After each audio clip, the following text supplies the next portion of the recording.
A week ago, the NSCAA continued its 20-game college Game of the Week package on FSC with an exciting clash between Washington at Portland. The Portland Pilots rolled away with a 3-1 win, and tonight we continue our men's series with Creighton at Stanford. That is next on Fox Soccer Channel.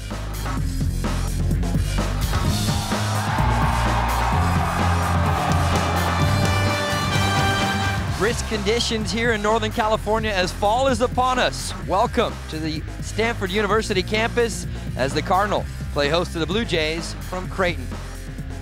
Mark Rogandino back with you here for the NSCAA Men's College Game of the Week. Glad you could join us here on FSC. Now, you might look at this at first and think a bit of a mismatch on paper, but it's actually the home side Stanford who come into this one on a 2-game winning streak, while Creighton dealt their first loss of the campaign this past weekend. We take a look at the NSCAA Adidas top 25 rankings, and the Demon Deacons of Wake Forest continue to dominate in the #1 spot. SMU has moved up a couple slots. The same is true for Notre Dame. In the second page, you see Creighton there at the 12th spot, dropping after that loss from the #3 spot. Boston College has dropped as well from #9. And the last 5, South Florida, Georgetown, UC Davis, and UC Santa Barbara. It is Duke rounding out the top 25. Time to bring in Ridge Mahoney, my partner in crime for this one. And Ridge, although these two coaches know each other very well, we'll get into that more later. Creighton, a very tough side to deal with on the road. Creighton did not lose a game on the road all of last year, Mark, and they have to play California, as you mentioned, Sunday in the second game of this tournament. So even for a team that travels well, this is a tough road trip for Creighton. It'll be interesting to see if that ranking changes come Monday morning. I mentioned the two coaches very fond of each other and know each other well. Ridge caught up with both of them before the game to talk about that. Playing Creighton is special because I obviously have coached there before. Bob Warming is my mentor.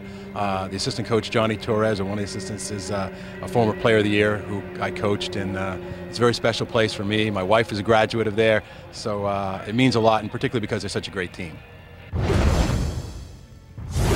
You know, it'll be a tense couple of hours here, but we've been great friends for almost 30 years, and we'll still be pretty good friends after this is over with, I'm sure. But I enjoy playing against his teams because he's a great coach, and I've seen this team a couple of times, and they're going to be a great opponent for us tonight. 5th all-time meeting between the schools. When we come back, the lineups and the first half kicks. It's all next on FSC.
The Stanford Cardinal return home to Stanford Stadium Saturday to host San Jose State.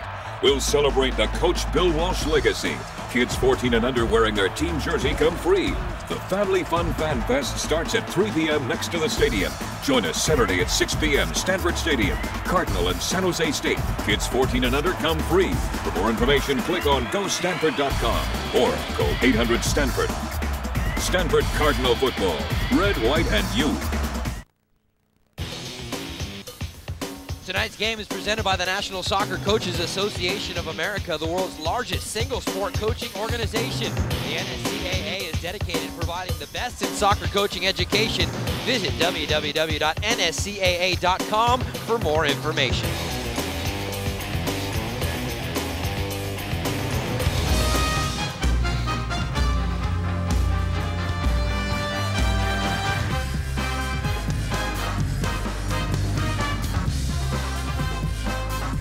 Two teams out on the field looking to get things going in the right direction in the first of two matches for both of them. As part of the Stanford Nike Classic, we are here at Laird Q. Kagan Stadium and getting ready for first half action on the NSCAA Men's College Game of the Week alongside a guy you've probably read his stuff more than 20 years with Soccer America. Ridge Mahoney is alongside me here. Mark Rogandino with you. And Ridge, obviously some excitement as the fans file in here to Laird Q. Kagan Stadium, and the team's about ready to go at it. This is a good setting for college soccer. It's a small stadium. The women's team plays here, obviously, and I think you mentioned a very important point that these teams will be playing again on Sunday, and although these coaches don't like to make a lot of subs, there's going to be a lot of energy going. These coaches, of course, obviously know each other from working together, and so we might see a lot of emotion, and we'll see it if it takes time for the teams to kind of settle in and play. They don't like to use subs, like I said. You mentioned in the Open, Stanford off a couple of wins. Creighton, their first road game of the season. They opened with 4 games at home, but they've been out here since Wednesday and trained here twice, so they might be settled in a little bit better than Stanford. We'll just have to see. Creighton come in as the number 12th ranked team in the NSCAA Adidas rankings. And we've mentioned the Stanford Nike Classic a couple of times, the tournament that's going on here this weekend. Cal, Berkeley, and Drake, the other two teams which played before this encounter between these two here tonight. We are underway with first half action. Glad you could join us here on Fox Soccer Channel. It is Creighton, the Bluejays, with a little bit of blue trim on the all-white kits, attacking from left to right across your screen, while the home side Cardinal, Stanford with the Red Sox, and Cardinal red tops with the black shorts.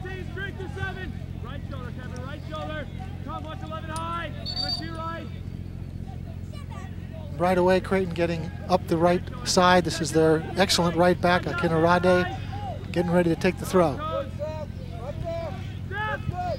Creighton trying to push themselves forward here. Long throw, off his line comes the goalkeeper, John Moore. Waved at it, but fortunately for him, he gets the whistle from our referee, Scott Whalen. And a free kick here for the Cardinal, back the other way. And I thought he backed into 2 of his own players. I was a little bit surprised that the whistle went, but the foul was called.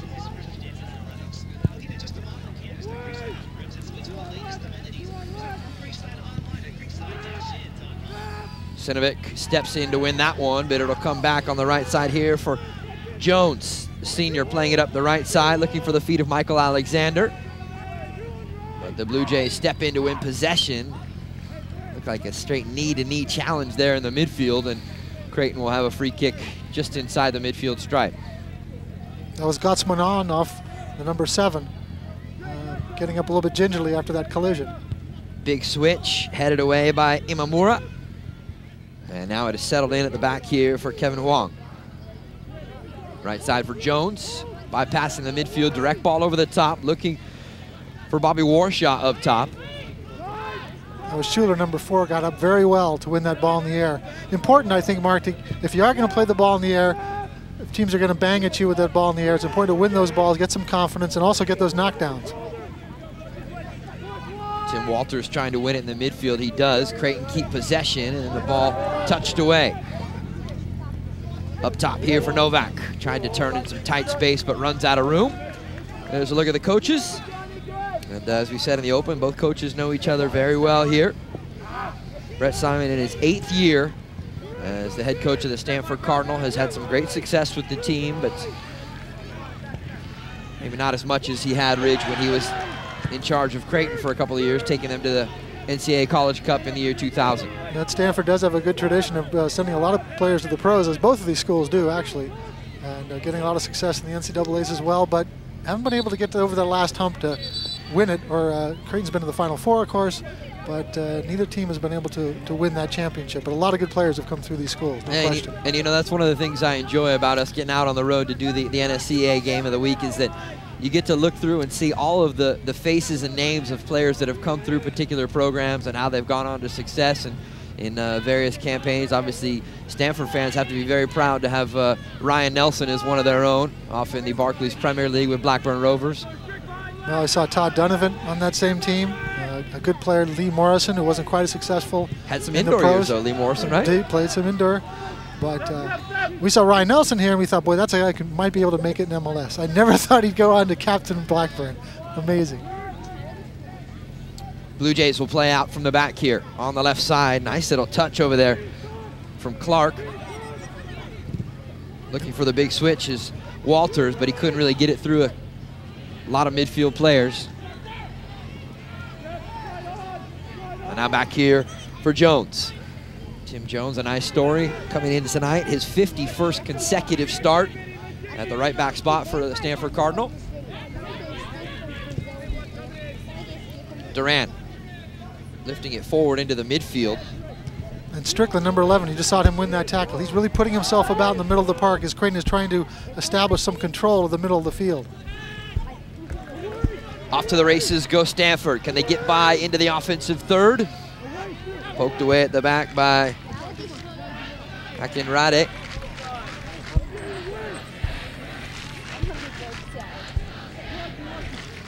That was Thiago, number 10. You saw him. He'll be on the left side, a very good Brazilian player who hasn't been terribly productive this year. No goals and no assists, but they're looking for him to perhaps break out on this tournament this weekend to start providing that creative spark that they want so desperately from him. Yeah, and typical in Brazilian style, the coaches like his one-on-one ability to beat players and open things up. Here's Strickland. It'll be a real test for Akinrade, when to step and when to stay with him. Nice in and out movement to Spring Thomas up the left side. The sophomore will serve it in toward the near post. Flicked away by the Creighton defense. Might there be a second chance opportunity?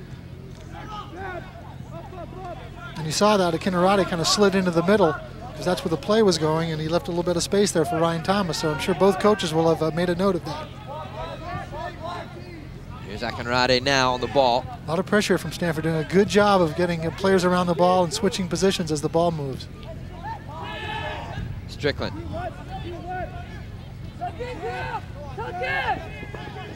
Now off to the races. This is Ethan Finley, the freshman. Finley had Gottsman off wide open in the middle, thought he could outrun Strickland, and he wasn't able to. Imamura over the top, headed down by Novak, but nobody there. And Chris Schuler will play it out wide.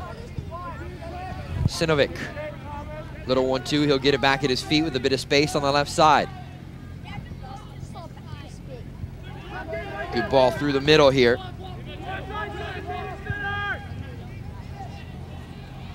Jones steps in to win it on the right side, much to the delight of the fans here at Laird Q. Kagan Stadium. Cool, crisp conditions. You can definitely tell that fall is upon us here in Northern California. It was about 70 degrees for most of the afternoon, but once the sun has dipped down, it's gotten a bit chilly. Akinrade over the top, looking up forward for Dacey.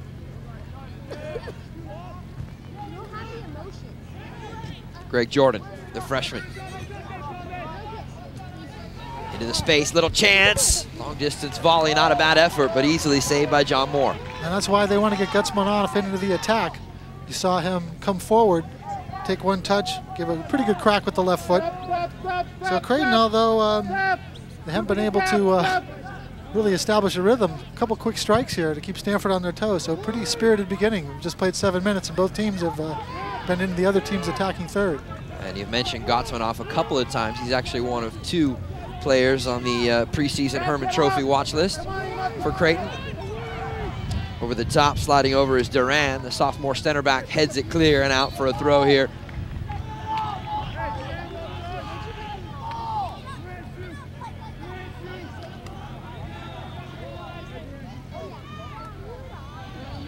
Stanford coming off of a 1-0 win at the University of San Francisco over the Dons, while the Creighton Bluejays off of a 1-0 loss, their first loss after opening the season with 3 straight victories, losing to the University of Missouri, Kansas City. It was actually a game that you wouldn't know by the score, but was lopsided in the stat sheet. Some 20-plus shots for Creighton to only 3. And of course, one of those 3s tallied in the first half for UMKC. Well, in that stat, they've dominated opponents, 68-21 in shots in the first 4 games. And as you said, that 1 out of 3 proved to be their undoing.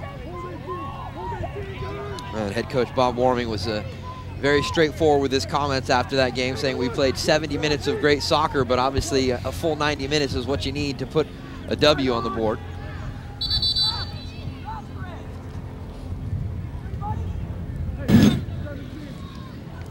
Free kick chance here for Stanford. Lofted into the area. Schuler there first to head it away. Well won by the junior. And the follow-up chance by Thomas, a bit ambitious and out for a goal kick. A great strong leap there, like you mentioned, from Schuler, who's normally been playing left back, but a little bit of a change. He's moved into the middle. So Sinovic can play out at the left back position. It'll be interesting to see how he handles that position, Sinovic. It also brings Chris Clark, who's the number 8 on the left side of midfield. This is his first start of the season, but Bob Warming isn't convinced that this is going to work. This is something that he's just testing out. So if there are some problems developing, we could see Schuler move back out to the left back spot, but it's still pretty early. I guess that is the beauty of preseason. Before you hit conference play, still an opportunity to test out and find out what works where. Well, Stanford has already used 21 field players in just 4 games. Schuler first to get to it at the back. First touch was heavy, and this one will go out for a throw for Stanford. Timmy, underneath in here. Underneath in here, Timmy. Good. There you see Bob Warming. Second stint with Creighton. 1990 through 94, left and spent some time at St. Louis. Now back with the team since 2001. Here's Thomas. Looks like he's lining up a long throw, and he is in toward the penalty spot. And again, there's Schuler to head it clear. Strickland, first time. Will it stay in play here for Bobby Warshaw? Shouldered off the ball by the freshman Chris Clark, but it stays in play for Stanford. Inamura is still up, but he's going to have to drop back now. But they do have a free kick, so they may bring another defender up again. That's number 25, the central defender, Inamura, who was dueling for that throw-in. And he has stayed up now, up at the back post for the free kick. Gio, are you free? All right. As Stanford gets set for the free kick here, we remind you this 5-minute period in the first half brought to you by the Buck Cardinal Club. For more information or how to join, visit www.gostanford.com/giving. Headed away at the top of the 18-yard box by the Creighton defense. Off to the races is Tim Walters. The senior, though, couldn't get to it before Stanford. A little bit disappointed in that serve by Stanford. They had a lot of players up, including, as I said, Inamura, but it wasn't a good serve. Here's the sophomore, Huang. Back for Inamura. Pressured in the back by the freshman Finley. And now cleared back towards midfielder by John Moore. Schuler plays out wide here for Sinovic. Sinovic, the senior, who we initially thought would be slotted in at that left midfield spot, but has moved into left back with Chris Clark getting his first start of the season. Well-timed run here by Warshaw. Gets to it first, and a good tackle to play it out. Bob Warming had his arm up, but the linesman didn't agree. Well, from our view right here, it looked like a well-timed run, and just as the ball got through, he was onside. Another chance on a throw here, Thomas. Ryan Thomas, the sophomore out of Claremont, California, can put some good distance on this one, and he does. Is there someone on the receiving end? Yes, it's Schuler, but he plays for Creighton. Here's Walters into the space for Byron Dacey, the junior, coming back from an ACL injury that kept him out for all but 2 games last season. And he's a player who's got some big numbers. And it looks like he's getting back to match fitness, probably an indication of head coach Bob Warming putting him back into the starting 11 here. Finley, mishit with the left foot, cleared away by Tim Jones at the back.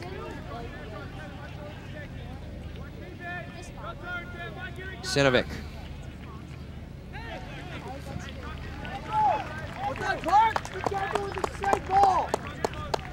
First corner of the match here, and it will go to Creighton. You have to think with the success that Chris Schuler had defensively heading the ball clear at the back, he's probably a target here on some of these set pieces. This is Finley. He'll take it with the right foot. And as you mentioned, Mark, quite a few players up for Creighton in the box. Schuler at the near post right now and making a run to the back. Short corner driven in toward the feet of Gotsmanoff. Couldn't get a clean touch on it, but still a throw here for Creighton. Sinovic will come over to put it back in play here for the Blue Jays. Teams early in the season often, Mark, still tweaking their set plays, trying different things.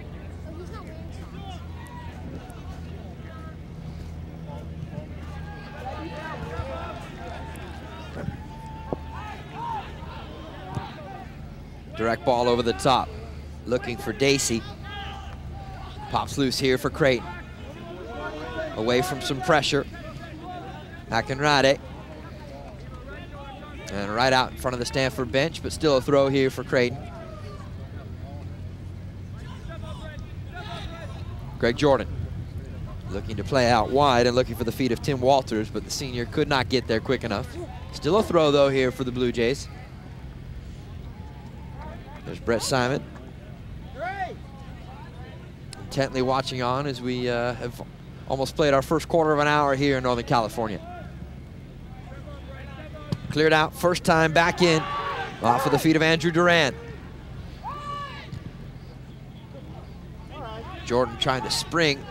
Akinrade up the right side. You can see Jordan, though, was trying to play quickly. He had a first-time ball, and he just didn't deliver the proper angle, but he is trying to play quickly and get that ball to the feet of the Creighton players.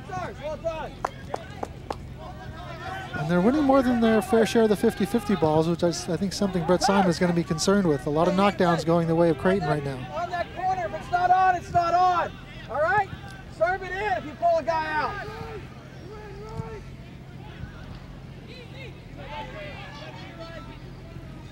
Good vision there from Gotsmanoff. He's got some quality. He's very good on the ball, and you saw a very quick turn there. Long distance, but that'll be no trouble for John Moore, and goal for Stanford. Seen a couple of shots already here in the early going, but nothing really threatening.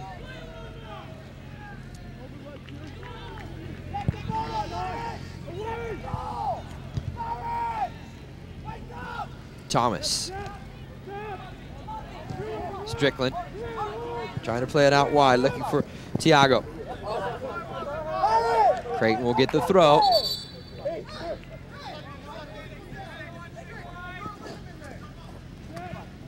Dacey had a little trouble, did have a defender, and Imamura on his back, making things difficult.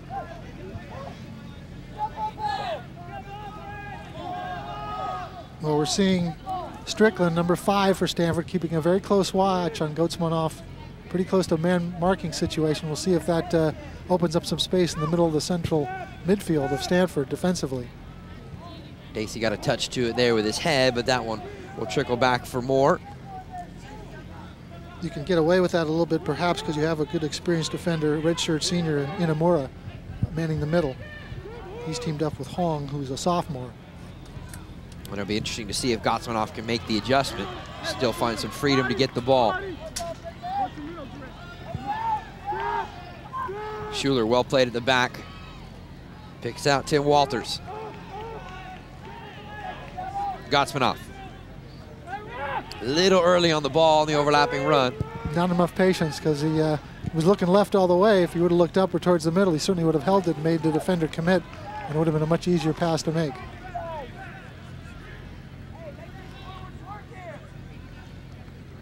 Scoreless here in the opening half of play at Stanford University. Imamura, well read as he steps in to win it. He's looked very good in these opening minutes. Yeah, very sure on the ball and quick. I agree. Over the top, Warshaw into the feet of Novak. Still has Warshaw as an available option out wide, but elects to go across looking for the feet of Tiago. Didn't have enough on it, though, to get it through. Gotsmanoff, cheeky little touch. Now over the top, looking for Dacey. Off his line is Moore. And look back there to defend is Inamura. Kid's got range.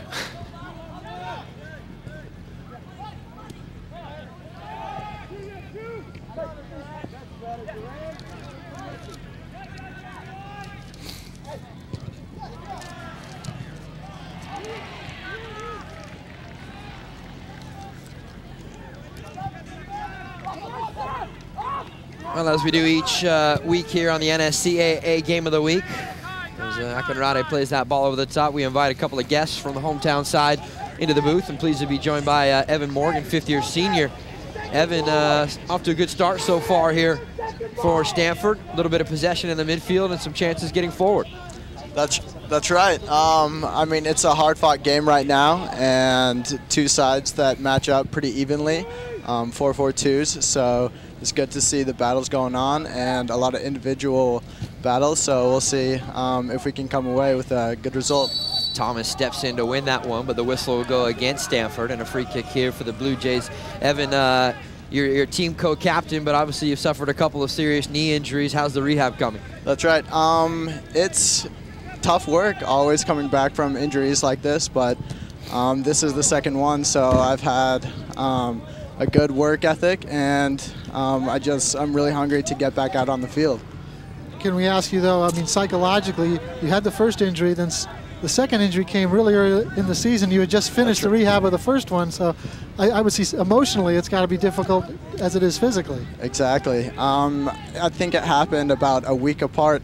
So 2 ACL tears within essentially 12 months.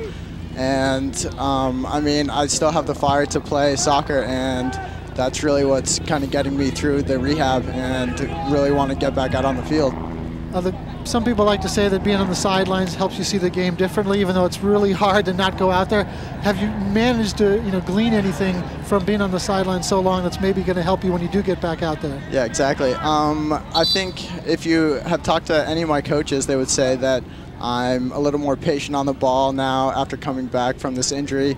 And I think it does help you kind of see the game and learn even when you're on the sidelines. What's your projected date or your hopeful date to get back into action? I would hope to get back within a couple weeks, but right now it's kind of day-to-day, week-to-week, so we'll see. And how much potential do you think this team has? I think it has a lot of potential. Coming into this season, it was one of the most optimistic teams that I think we've had so far, so I think that if we kind of get on a roll, we're going to be hard to stop, and would like to see us go far in the tournament. Evan, we appreciate you stopping by. Enjoy the rest of the match, and best of luck on the road to recovery. All right, thanks a lot. Hope you make it back for the Cal game. Over the top, Moore off his line to corral that one. That was Evan Morgan, fifth-year senior, and a player that's obviously dealing with some tough circumstances. 2 ACL injuries, Ridge, in the matter of 1 year. I think you hit the nail on the head. Psychologically, no matter how tough your body is, you have to be thinking, especially the next time he does step on the field, what can go wrong next? It helps, though, to have gone through the whole process, but you would like at least to play a little before you had to start going through the whole thing again. At least he knew the second time around, the first time, that he could do it, because that's a big blow to any athlete, any player, is that, am I going to come back? Is it going to work? And it takes some fortitude, no question. Good crowd on hand here tonight on the Stanford University campus. Used to be called Maloney Field here, but now it's Laird Q. Kagan Stadium. Good complex. Some practice fields back behind us from our broadcast position.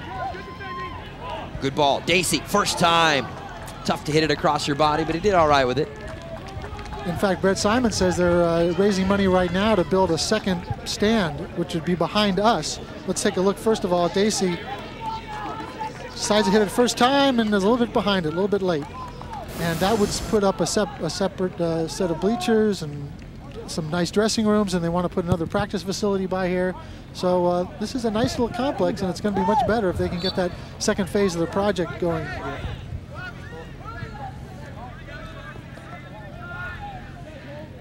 A couple seconds shy of the midway point for the opening half of play. And scoreless so far. Off to the races. Tiago will get there first. Does a good job to deflect it out off of Byron Dacey, and out for a throw here for Stanford. Well, we have a couple of players up off the bench, but they're not warming up too actively. I did see Bob Warming talking to one of his players, so there are a couple of guys off to the side for Creighton touching the ball, so we might see a substitution here in the first half. Remember, it's college rules. You can substitute a player replaced in the first half cannot re-enter, but re-entry is permitted in the second half. Seth, come over and mark. And it looks like it'll be a free kick here for the Blue Jays. Scott Wayland wants Bob Warming and his assistants to stay within their coaching bench area. He's been waving them back for a few seconds, and now we'll have the free kick. John Moore, the junior goalkeeper, setting things in front of him. He's got a couple of players doing some marking right out at the top of the 18. Here's Greg Jordan. Trying to pick out the head of Gottsmanoff. Good ball from inside Clark. the area, not bad. And cleared out by Tiago. Well, Stanford was trying to reset after denying the free kick, and Clark made an excellent decision to hit that ball first time, and it required some good defending to get the ball clear. Chris Clark is a freshman from nearby, Northern California, right down the road a little bit in Saratoga, and made a good decision there, no question. Cleared out by Kevin Huang.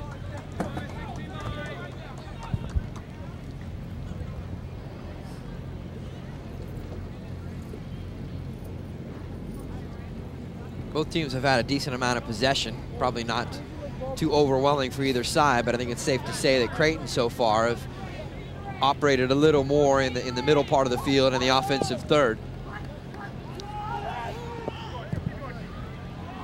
Warshaw over the top, off his line, the goalkeeper, Brian Holt. First time we've called the redshirt freshman's name. At the start of the season, there were 3 redshirt freshmen, all battling for the starting job, and so far, coach is very happy with the way Mr. Holt is conducting himself in the goal. He looked like a simple play, but he read the bounce perfectly and left no question that he was going to get to it. 2 shutouts in 4 games so far for Brian Holt. Thomas a little bit behind him, and he'll have time to get back to it. Finley coming over to defend here for Creighton. Greg Jordan steps in to win it. He has support back in Schuler.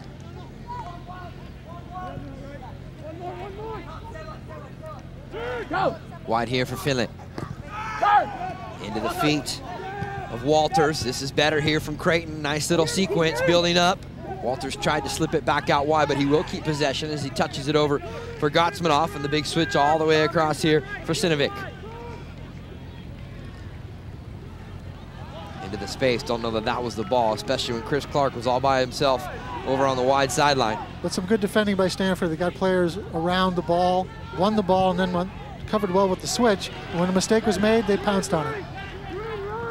Novak, little 1-2 with Tiago trying to step into the space. Ball stays in possession, though, here for Stanford. Teams are starting to settle in. I see some harder tackles, some more confident challenges. Chance to serve it across in front, deflected away. Thomas will have a second look at it. Left foot goes wide. Schuler got a good foot on it, but he couldn't get it up in the air to clear it, and it skittered into a good shooting position. Fortunately, as Dacey did at the other side, Mark, that ball went off the outside of the foot and not wide of the near post. But a couple close calls. Goalkeeper's not called into play, but both teams starting to find the range a little bit. Here's a look at it again. Schuler gets the foot on it. Nice decision there by Thomas to set it up to the left foot. Just quite couldn't pull it back across on frame, but he did find the space and he gave it a crack.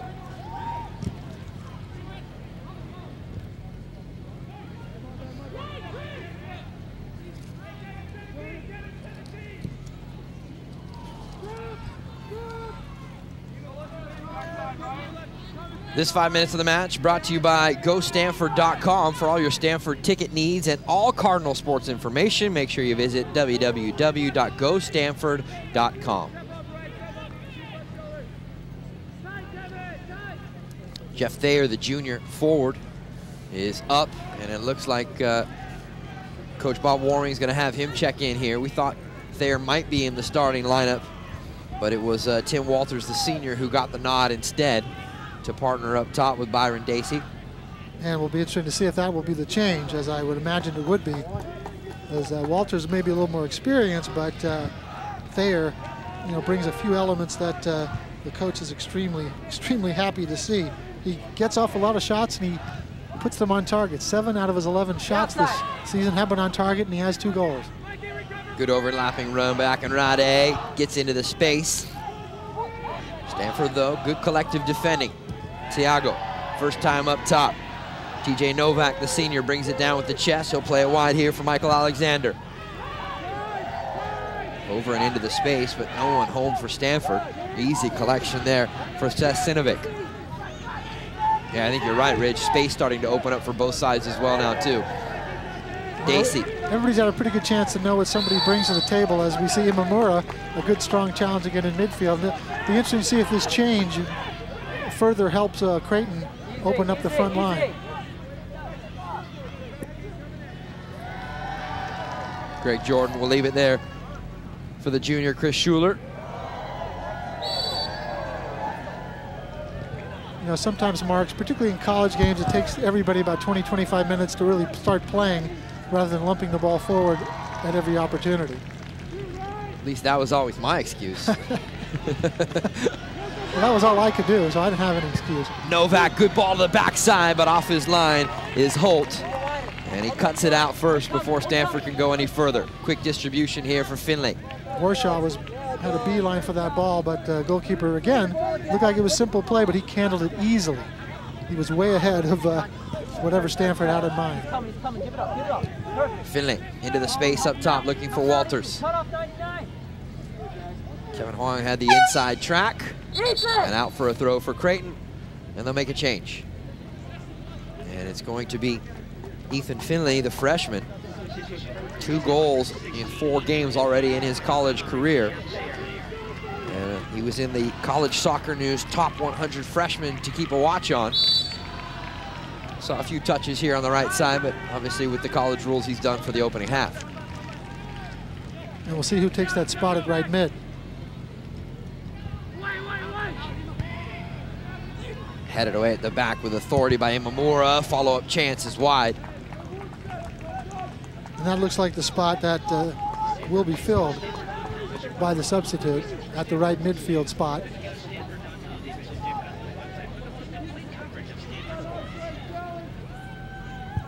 Jeff Thayer, a junior forward out of Omaha, Nebraska, so a hometown product for Creighton. And so far here in 08, leads the team with 2 goals and 2 assists. So that leaves Walters up front with Dacey, 17. Imamura, good composure on the ball. Huang out to the right side. Jimmy Jones. Strickland.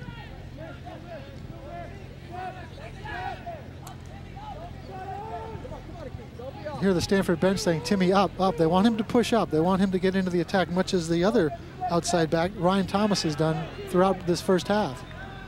Tuck in! Stanford looking to surge through the midfield here. Back post ball. Warshaw got a touch to it with his head, but really couldn't put much power behind it.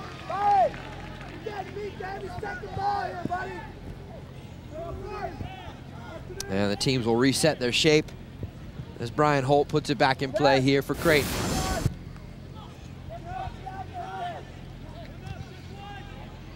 Imamura to win it again. I wouldn't hit the ball in the air anywhere near Imamura. I mean, he just skies to get that ball. And they're not getting the second balls either, which is something Bob Warming and the bench are screaming at. If we're going to hit the ball high, we have to get the second ball. And not in that case, they did. Schuler. This one will come all the way back to the feet of Ryan Thomas. Little hot to handle. Now through the middle here for Stanford. Long distance. Top of the net. Holt had to give it a look, though. Well, you always got to look. You never know what's going to happen. Not a bad effort there from the senior, Tom Montgomery.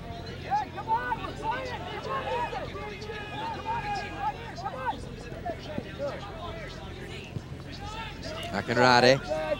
Back here for Duran. What do you think, Ridge? Probably best chance of the match, probably for either side right there on the shot off the right foot of Tom Montgomery. Well, we had a shot early in the match right at the goalkeeper, which was actually on the frame, but Montgomery scored in the first game of the season against San Jose State. So he's been on target already this year. He also had a goal last year. Here's Chris Clark. Back through Sinovic. And now Jordan. The freshman brings it forward. Got enough just to touch it in for Jeff Thayer.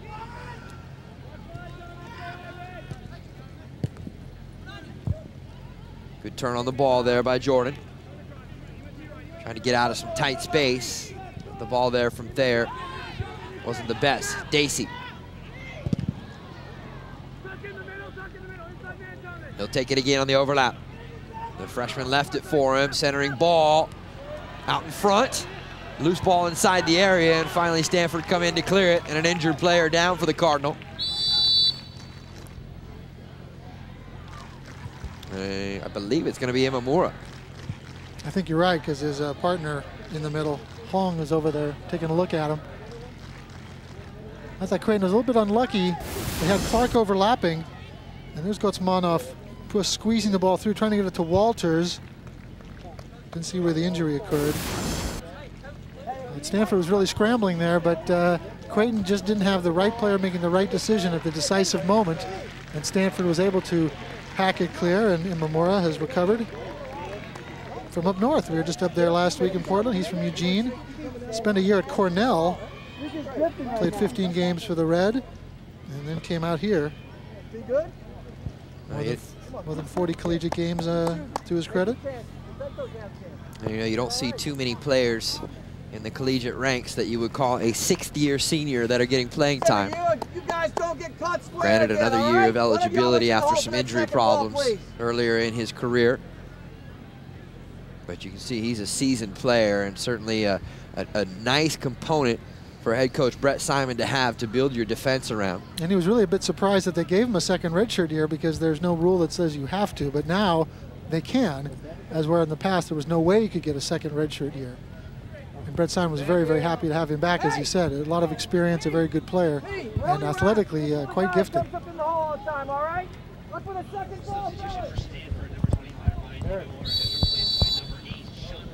Sean Cutler out of San Pasqual High School, down where I'm from, will be the player to come in and replace Imamura, at least for the time being. The sophomore comes in.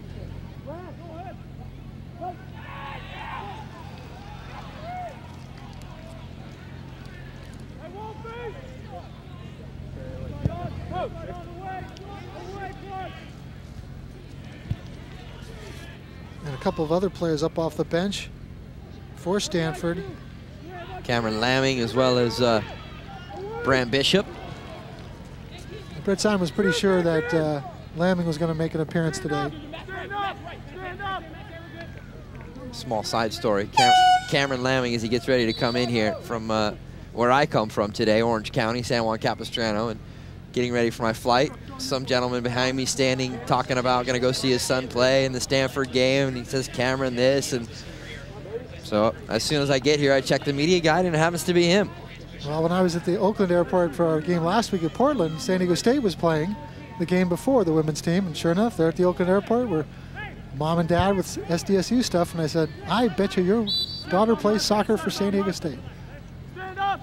Stand up! That's why we call you Ridge the Prophet Mahoney. Nah. Well, I don't know what's going to happen here, so I'm not going to prophesize anything. I think it's been pretty even, as you said.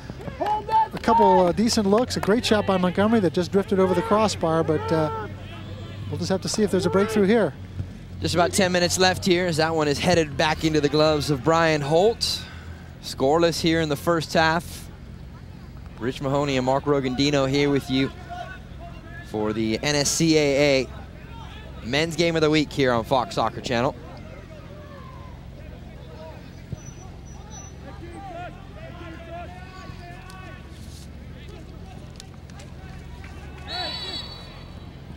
Greg Jordan tripped up. The freshman out of Naperville, Illinois, earns the free kick here. And it looks like Bob Warming might make one more change before this half comes to a close. Yeah, Thomas Giosin will come into the match apparently before the teams go into the locker rooms.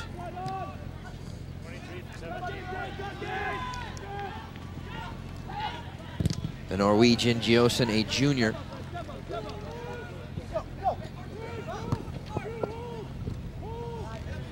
Bishop hit it forward first time. Cutler back there to win it. In between two players, and finally a little bit of space here for Stanford. Bishop back to the support of the left back, Thomas. Over the top, Novak did well to shape his body, but that one had too much on it as it got into the space. Gotsmanoff will slow it back down as he plays it here for Schuler. Schuler, direct ball over the top, and I'm pretty sure Coach Bob Warming isn't looking for that ball. Right. And it'll be interesting to see Gioson. He only played 15 games last year, but he was their second leading goal scorer with 6. And he only started 8 of those games, so apparently he's got some value creating chances and scoring goals, you know, coming into the games as a sub. Probably won't get much time at the end of the first half here, but I wouldn't be surprised to see him play a lot more in the second half if Bob Warming likes what he sees, because he's not getting a lot of clear chances so far. Lamming has had a good impact so far since coming on. Well, that ball turns back over in possession here for Creighton. Sinovic finds Schuler for some support, now in through the middle of the center circle for Greg Jordan. Stanford has 8 players back, so it's going to be tough to break through, but a good move there. Real good move. Still on his feet, ball still alive. Touches it in toward the near post, and coming in to clear it is Montgomery.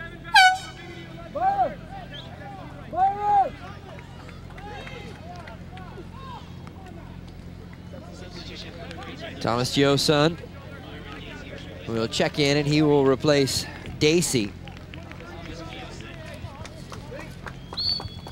So a solid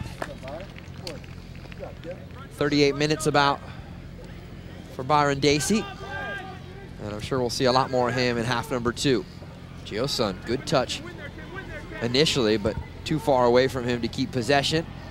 And poked away for a corner, second of the match for Creighton.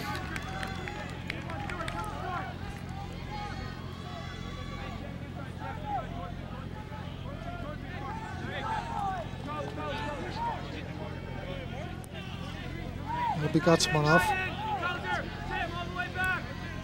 who hasn't seen a lot of the ball in his last 20-25 minutes. Let's see what he serves up here with the left foot. Blue Jays overloading numbers at the back post. Stanford, everyone inside the area to defend this chance. Back post. Initially headed and then cleared away by Stanford. I think it hit Greg Jordan after it was headed, which eliminated any chance of it getting through, but Creighton has retained possession for the throw.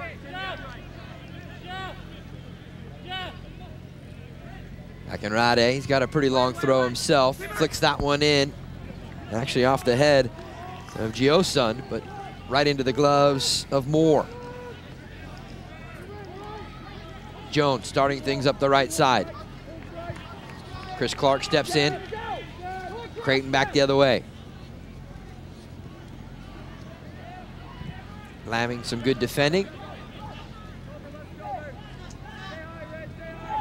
With the exception maybe of the one chance off the right-footed effort from Montgomery, I would say that Creighton has looked pretty comfortable defending here in the first half. Well, there was that situation where Thomas took on a clearance from Schuler and drilled it just wide of the near post. And a couple good plays by the keeper, Moore, coming out of his net. Lamming trying to bend it into the space up the right side. Alexander was chasing. And now Sinovic back for Schuler, who first times it into the crowd. Bob Warming getting ready to bring in Jeremy Wittig. He's a sophomore who had a goal and assist last year. 15 games, 8 of them as a starter.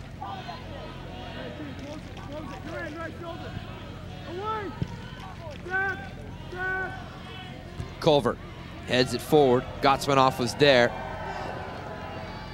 Tried to leave it there into the space for Greg Jordan, but there was a lot of Stanford players in the area.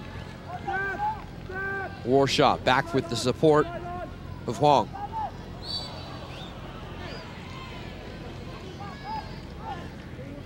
Gioson whistled for the foul, so Stanford will have another chance to set up a free kick here. Foul there on Tim Jones, who's very smooth on the ball. And I'm sure that Creighton is aware of that. They don't want him to get started. Let's try to push the ball up top. Yeah, you mentioned Thomas and Jones. Both have the ability to get forward and join in the attack. But the word is coming into the game that Tim Jones really has the green light, and they'd like to see him advance forward quite often if he can. Now Stanford with another chance here. He's had to keep track of Sinovic and Clark on that side. I thought Duran made a good play there to make that early interception, but the referee called a foul. And I believe he's going to have a little talk with Bob Warming and his conduct on the bench. Probably asking him a good spot for dinner after. TJ Novak stands over the free kick chance. The senior also has Ryan Thomas joining him in the fray. And Stanford putting a lot of bodies there on the back post, but not really putting all numbers forward inside the area. Now this is obviously an opportunity we'd like to have the senior Ryan Imamura, who is on the bench after taking a knock, what appeared to be a little bit of a gash to the lip. I'm sure we'll see him back in the second half. Well, Warshaw is one of those 4 at the back post. Thomas, left-footed ball, headed clear by Schuler. Schuler's a lot like Inamura, good range, very good in the air. I would aim the ball anywhere except at him. Walters off the ball.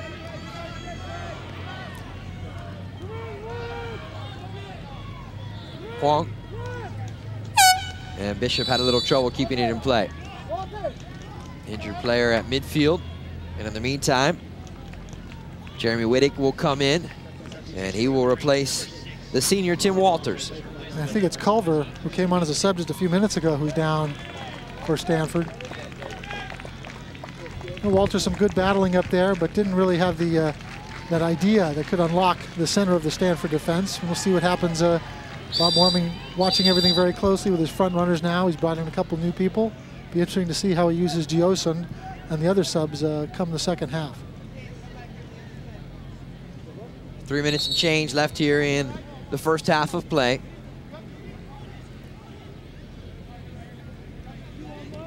Gioson flicks it forward. Not a bad touch there from Wittig.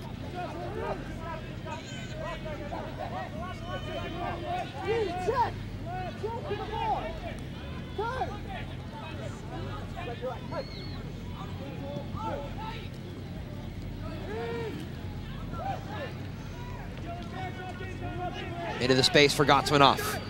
Long distance, left-footed effort, but really off target. And it looked initially like more would develop out of that attacking sequence for Creighton. There's been a couple of those of Creighton. Somebody may be making the wrong turn or not making the hard run to the near post when somebody on the right side is looking for some help. Some good pieces there, but you don't see them fitting together very often. So hopefully get a chance to talk to Bob Warming about how he saw the first half and his possession and what he wants to see differently. Warshaw. They play it through the middle here for Cameron Lamming. Nice little 1-2. Holds it for Bishop. Warshaw led this team in goals last year. First time over the top. Schuler inside the area, and off his line comes Holt to secure it for Creighton. Not the worst idea in the world to try to just hit that little spoon shot over the back line, but I have to give Schuler and his defenders credit. They were looking for it. He was calling out chip before the ball even went in the air, or somebody was, and they were able to deal with it. Jeremy, this side of the field, Jeremy! Come on, Jeremy, up!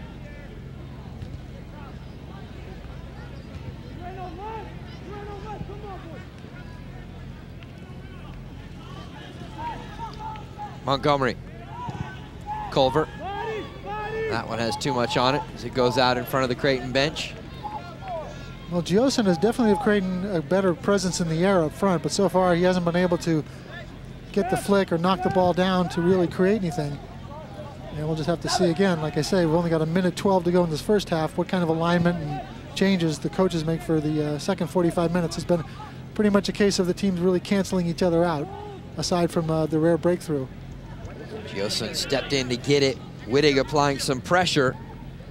And Stanford clear it out from the back. This will be a throw, and in a good deep spot here for the right back, Akinrade. See if he can find some distance, and maybe they flick one onto the back post. Inside the final minute. Seth Sinovic comes over. He'll be the one to take it. Lofted ball toward the near post. Gioson tried to flick it, had 2 Stanford defenders on his back. I think Stanford's aware of his strength in the air too. Andrew Duran looking for a big switch out to the far side, but well read by Tim Jones. You make a good read, but then he made that second touch to get past the second opponent and gave it up, but luckily his teammates were able to capture it. Wong into the space. Novak. And that should just about do it for the opening half of play. So as play comes to a close, a scoreless first half. And both teams creating some chances, Ridge, but neither really able to penetrate and test the goalkeeper so far here in the opening 45. Well, I think both coaches will be fairly happy with what they did defensively, and they'll just want to see a little bit more movement and some sharper decision-making in the other team's attacking third. Time to take a look at our NSCAA National Players of the Week.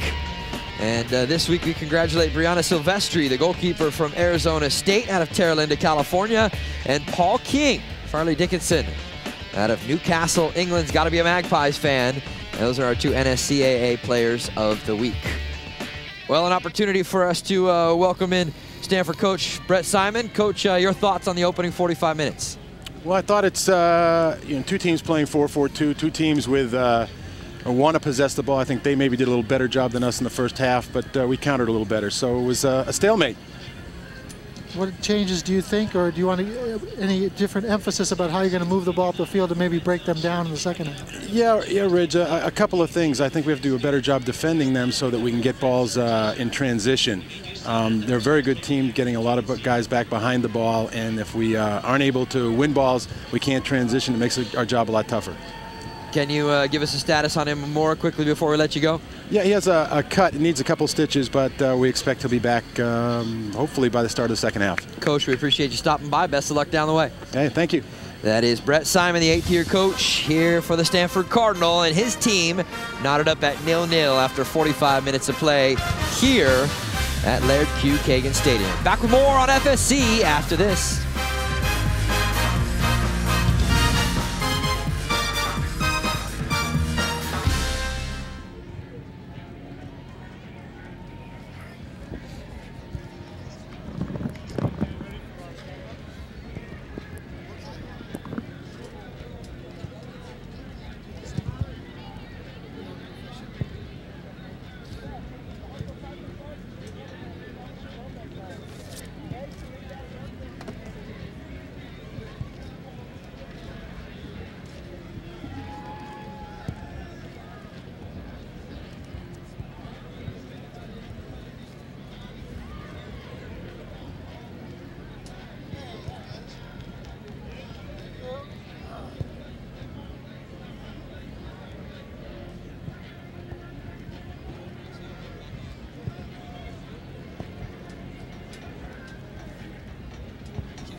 One, two, 1, 2, 1, 2, 1, 2.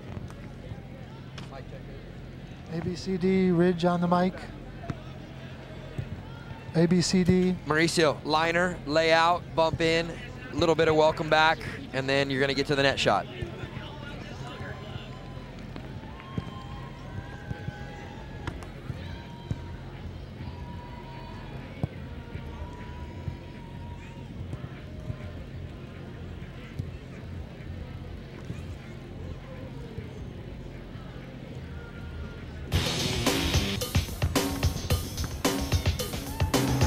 The broadcast of this match is authorized by the National Soccer Coaches Association of America. Any rebroadcast, retransmission, or any other use of any image, sound, account, or description without the express written permission of the NSCAA is strictly prohibited. Tonight's match was produced for the NSCAA by Cultural Videos and Sports Communications Incorporated.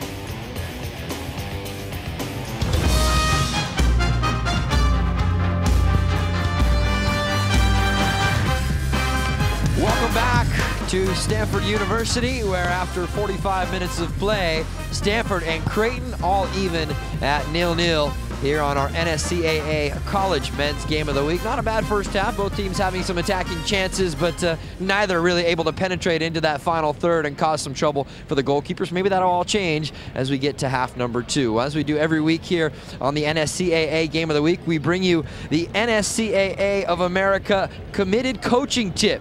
NSCAA is committed to providing the best in soccer coaching education, and each halftime, as I mentioned, we bring you a coaching tip. This week, the coaching tip is turning moves, and here's Colleen Souffle.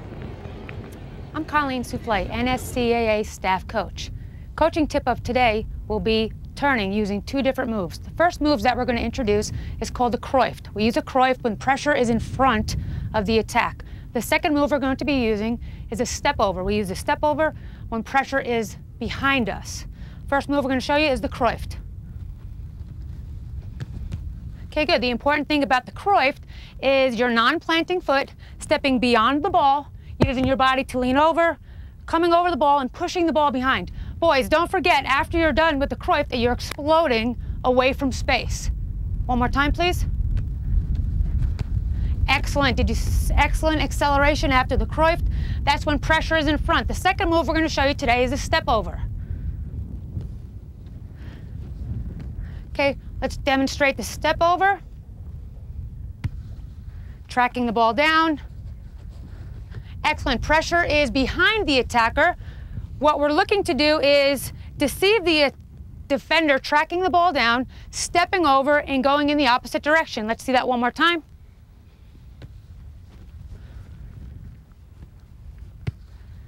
Defender on the shoulder, fake one way and come the other way.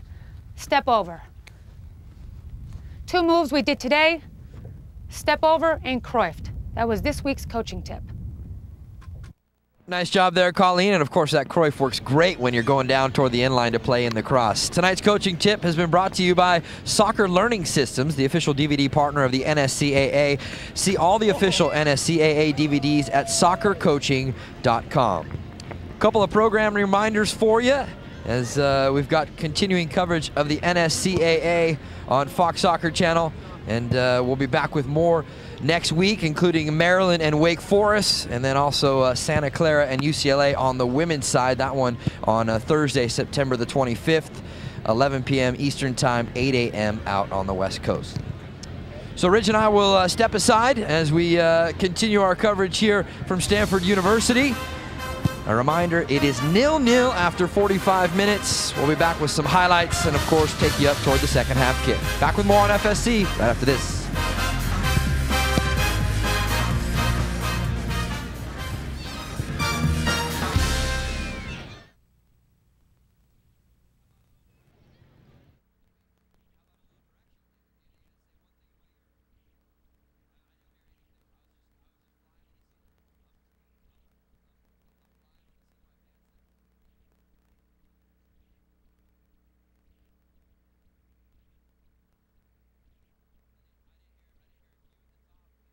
Great cameraman here. He put me in play. I got him there. Yeah, I can hear him there, but during the segment, I didn't hear it.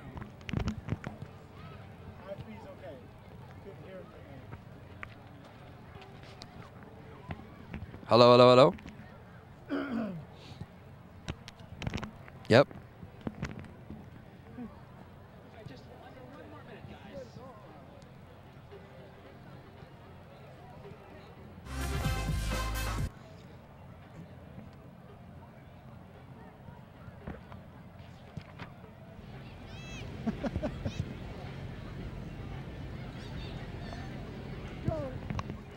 Okay, so we have some time here to talk about the half before we get to the highlights. Okay.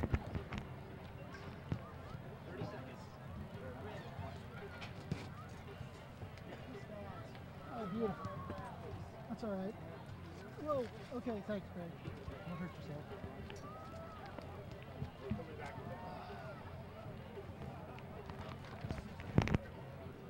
Are we coming to the announcers voice only or two shot? We're coming to do two shot. 6, 5, 4, 3, 2, 1.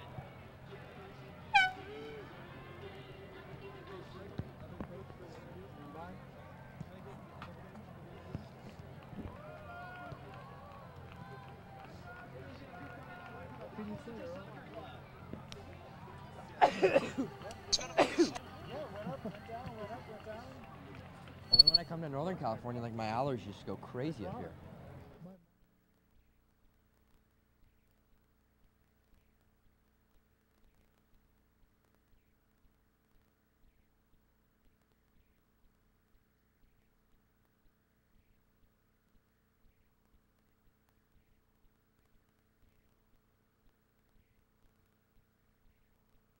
From the foothills to the bay, it shall ring as we sing. It shall ring and float away. Hail, Stanford, hail. Hail, Stanford, hail.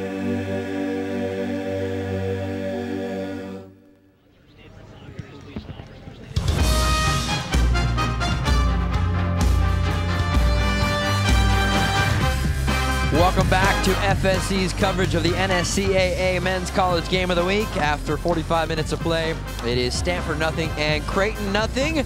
As I welcome back in my partner, Ridge Mahoney. Ridge, I imagine it has to be a little bit of a mixed bag in the sense that, you know, some good chances for both teams going forward, but no goals so far, and certainly I would expect some tinkering by both coaches for half number 2. Well, I think both teams had good possession through the midfield and even into the other team's attacking third, but then that critical moment, who's going to make the nice run, who's going to make the decisive pass, nobody was really able to step forward. So a couple shots that went wide, and then Montgomery with that really nice idea, the long shot that dipped just over the bar. Hopefully we'll get a look at that at the halftime highlights. So, you know, a lot of shadow boxing, but not too many guys punching through. And you know, the thing was, is we talked about this when we came into the match. We talked about that both these teams and both coaches really don't like to use a ton of changes, but yet because of a little injury on Stanford's side and on the other side for Creighton, both teams went to their benches early and often.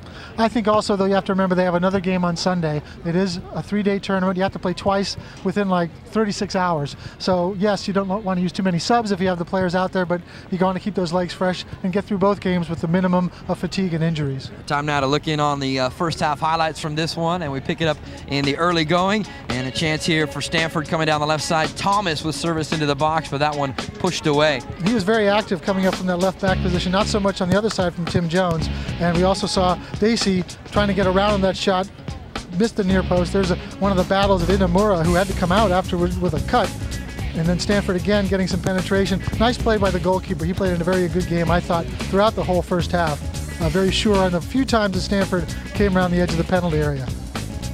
And finally, then you mentioned Imamura with the injury, and you heard the coach tell us as they went off the field he will require a couple of stitches to make sure that he's okay to go for half number 2, but I'm sure the senior center back will probably want to lead the way in half number 2. Here's a look at your first half stats.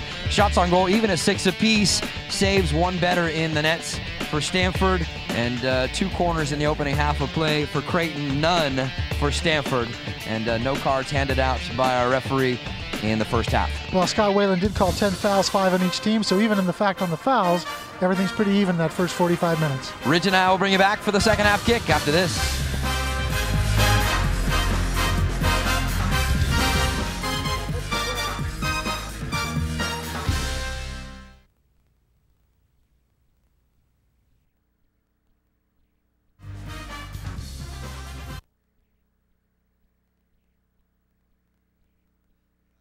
Time of day, right? That's great.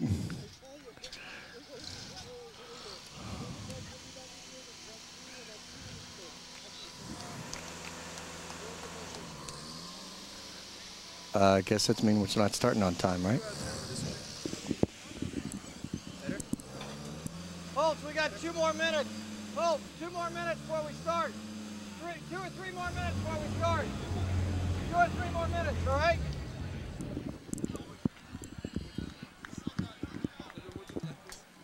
This would be my right. This is Mahoney. 1, 2, 3. Ridge, what's the question, buddy? Yep.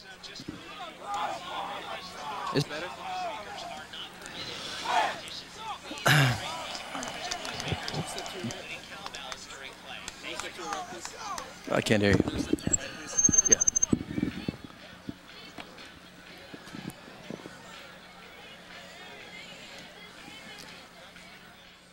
Let's go with just one question on the coach then if you're ready.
The Stanford Cardinal return home to Stanford Stadium Saturday to host San Jose State.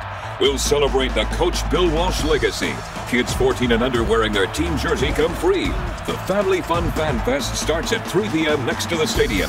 Join us Saturday at 6 p.m. Stanford Stadium. Cardinal and San Jose State. Kids 14 and under come free. For more information, click on GoStanford.com or call 800-STANFORD. Stanford Cardinal football. Red, white, and you.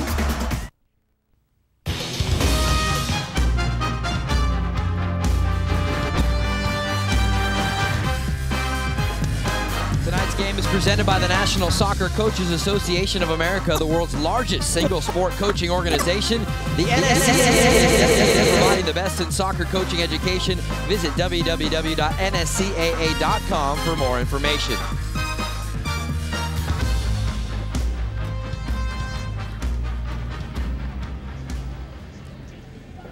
Time for us to bring in Creighton Bluejays head coach Bob Warming. Coach, maybe you can give us a little bit of an idea of what you said to your guys there in the halftime break. Well, I really feel like that the key of the game in the second half will be for our 2 central midfield players to get a hold of the ball a little bit more. Both of them were kind of letting their guy just track them all over the place, and instead of checking off and getting the ball quickly and opening up the team for us. Thanks, good luck in the second half. Sorry to keep you waiting. Thank you.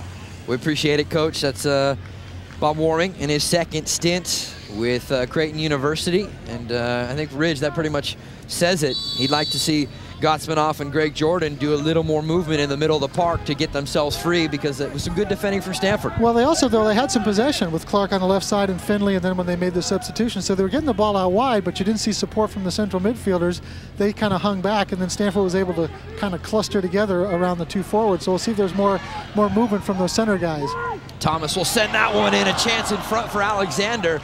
Maybe a hint of a handball, but it goes out for a goal kick here for Brian Holt. And we didn't see a lot of him attacking-wise in the first half. It's a very encouraging start for him to get into the attack right away. Michael Alexander, a senior. Let's take a look at this again. Good cross again. Ryan Thomas up the left side, and almost confusion. Alexander making a hard run. I mentioned that in the first half. Didn't see a lot of guys making cross-field runs. That was Alexander, the right midfielder, coming all the way across and getting to the near post and almost getting a chance.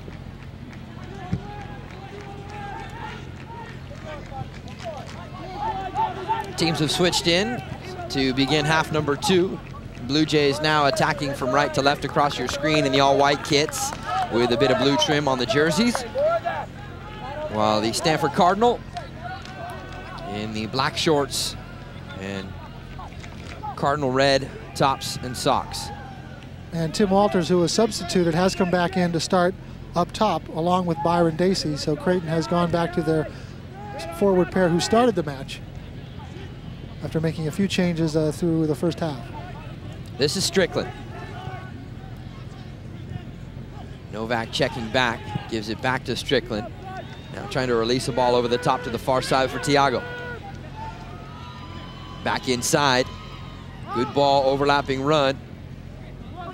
Served across and just into the side netting, but there were some numbers there for Stanford. Better sequence leading up to the cross. And there was also some good patience. It wasn't everything bing, bing, bing, first time, first time, first time. It allowed Thomas to come up into the attack, but unfortunately he didn't make a good serve. But you saw the variation in the pace and the touches that Stanford was using, which is the first couple of minutes they had a chance for Alexander, and then they worked the ball well up the left flank, even though the service wasn't so great. So some good things to see. And we also see Imamura, who had to be stitched up at halftime, has returned to his spot in the center of the Stanford defense. Kevin Huang plays that one out for a throw here for Creighton.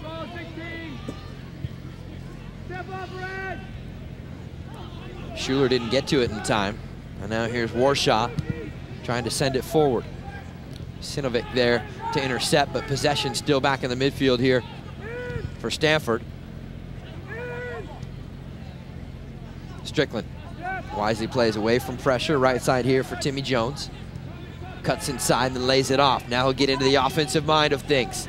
Up the right side, Alexander brought his defender into the area. Otherwise, you looked like Tim Jones was off to the races. But Schuler read that very well. He never stopped his tracking run. As soon as he saw Jones make that pass, he kept his run, and then by the time Jones got there, Schuler was all over him. So another good example of intelligent defending by the Creighton number 4, who's 6'4", 185, and he's every inch of what I've seen as a good defender here tonight.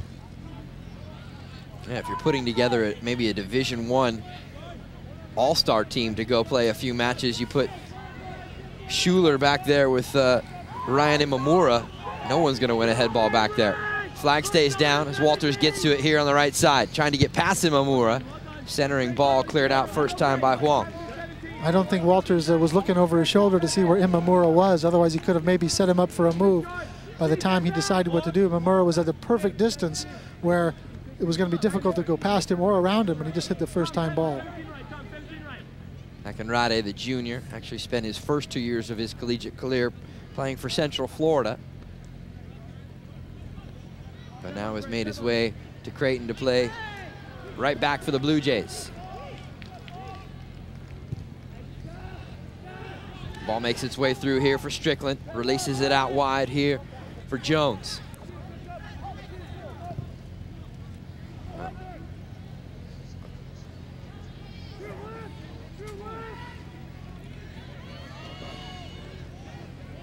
Strickland again here in the central midfield. Jones asking for some support. Alexander, quick little 1-2. And then Jones' second opportunity with the ball at his feet comes right in possession for Seth Sinovic. Forward here for Walters. Has the overlapping run from the freshman Chris Clark, but elects to go central. Dacey. Oh, he missed the first touch, and Imamura read it, stepping into the space, picking up possession. Novak a little bit slow to show for that ball. Could have given Imamura a better angle, and Stanford lost possession. Chris Clark on the attack. The freshman runs into Michael Alexander, the senior, and now Gotsmanoff. That's one of the players Coach Bob Warming talked about. He'd like to have him have a bigger presence here in the second half, and cleared out by Stanford. A reminder for you, the 5 minutes in this half brought to you by Buck Cardinal Club. For more information or how to join, go to www.gostanford.com/giving. Stanford can't believe that was ruled to be a back pass, and to be honest, I was kind of surprised as well.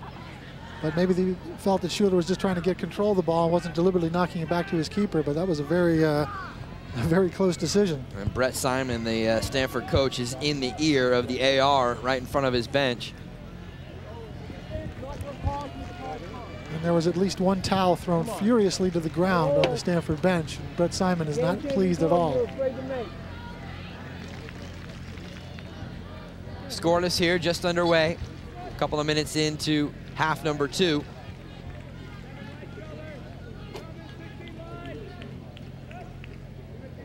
Every time I get a look back at Brian Holt, the redshirt freshman in goal, he reminds me of the goalkeeper for the Chicago Fire now, John Bush, when I look at him. Not big in stature, with the shaved head and all. Be a good backhanded compliment there for the redshirt freshman. Well, I have to say, though, that's one of my favorite goalkeepers in MLS, just because he overcame 2 knee surgeries, just as our halftime guest did. And he plays with an amazing amount of enthusiasm. And as you mentioned, he's a bit undersized. But I tell you, I don't think Chicago would be doing quite as well with that excellent defensive record if it wasn't for John Bush. He did have a rough time last week, fumbled in a goal.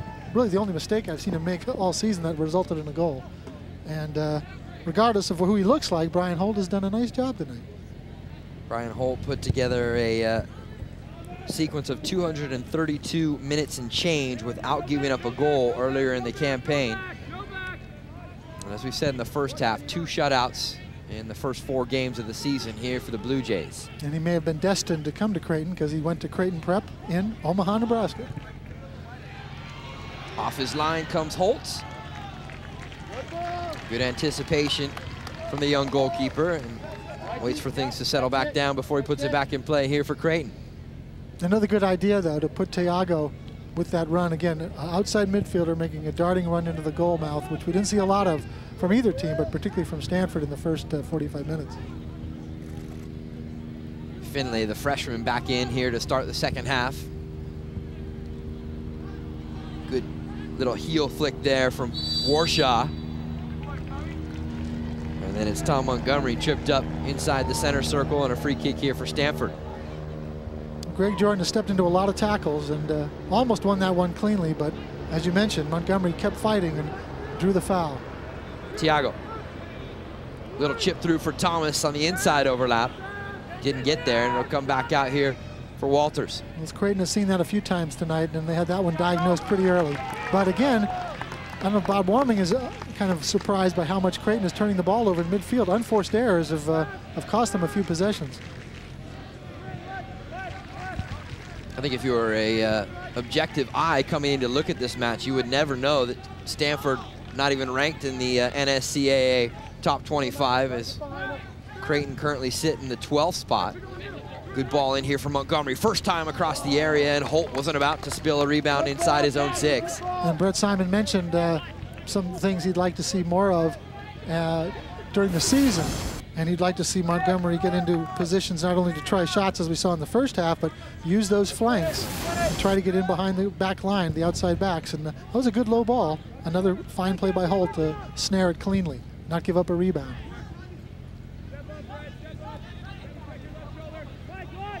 Sinovic gets past the first player and then loses possession.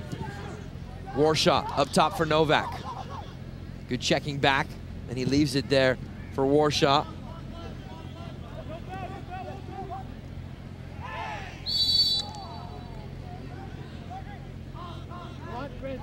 Bobby Warshaw then whistled for a late tackle.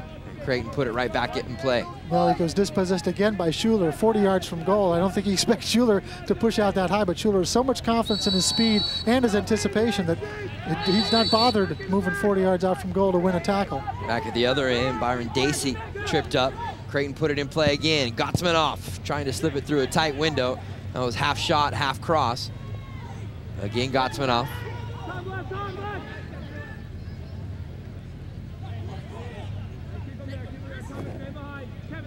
Wide here for Clark. And that ball comes all the way back to the feet of John Moore. Gottsmanoff was looking for the ball again. He's taking a little bit more of an assertive role, trying to getting the ball onto his left foot. But I think he's looking kind of sluggish and slow. So don't know if he's going to be able to continue. And there is a sub coming up off the bench for Creighton. And from our view, it looked like Andre Gottsmanoff did make a motion to the bench. And it appears, I saw him go down and grab his ankle. And the substitute you mentioned, Tucker Sindlinger.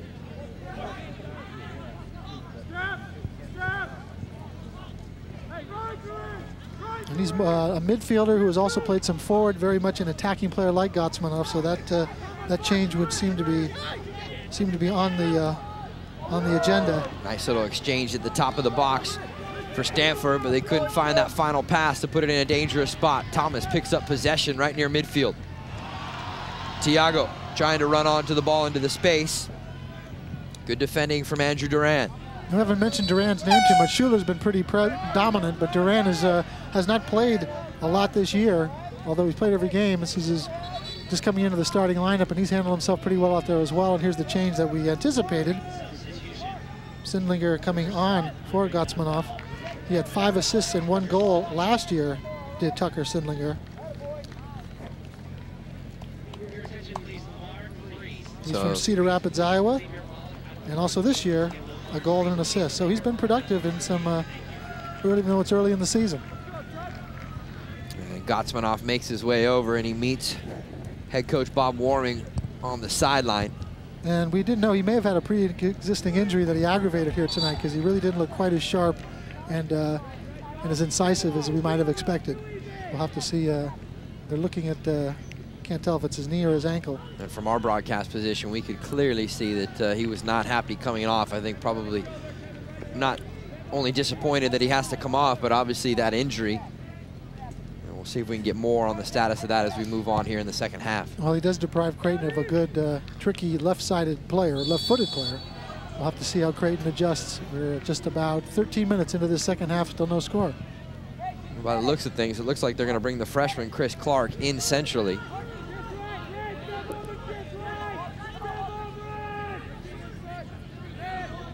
Because Sindlinger has lined up out wide.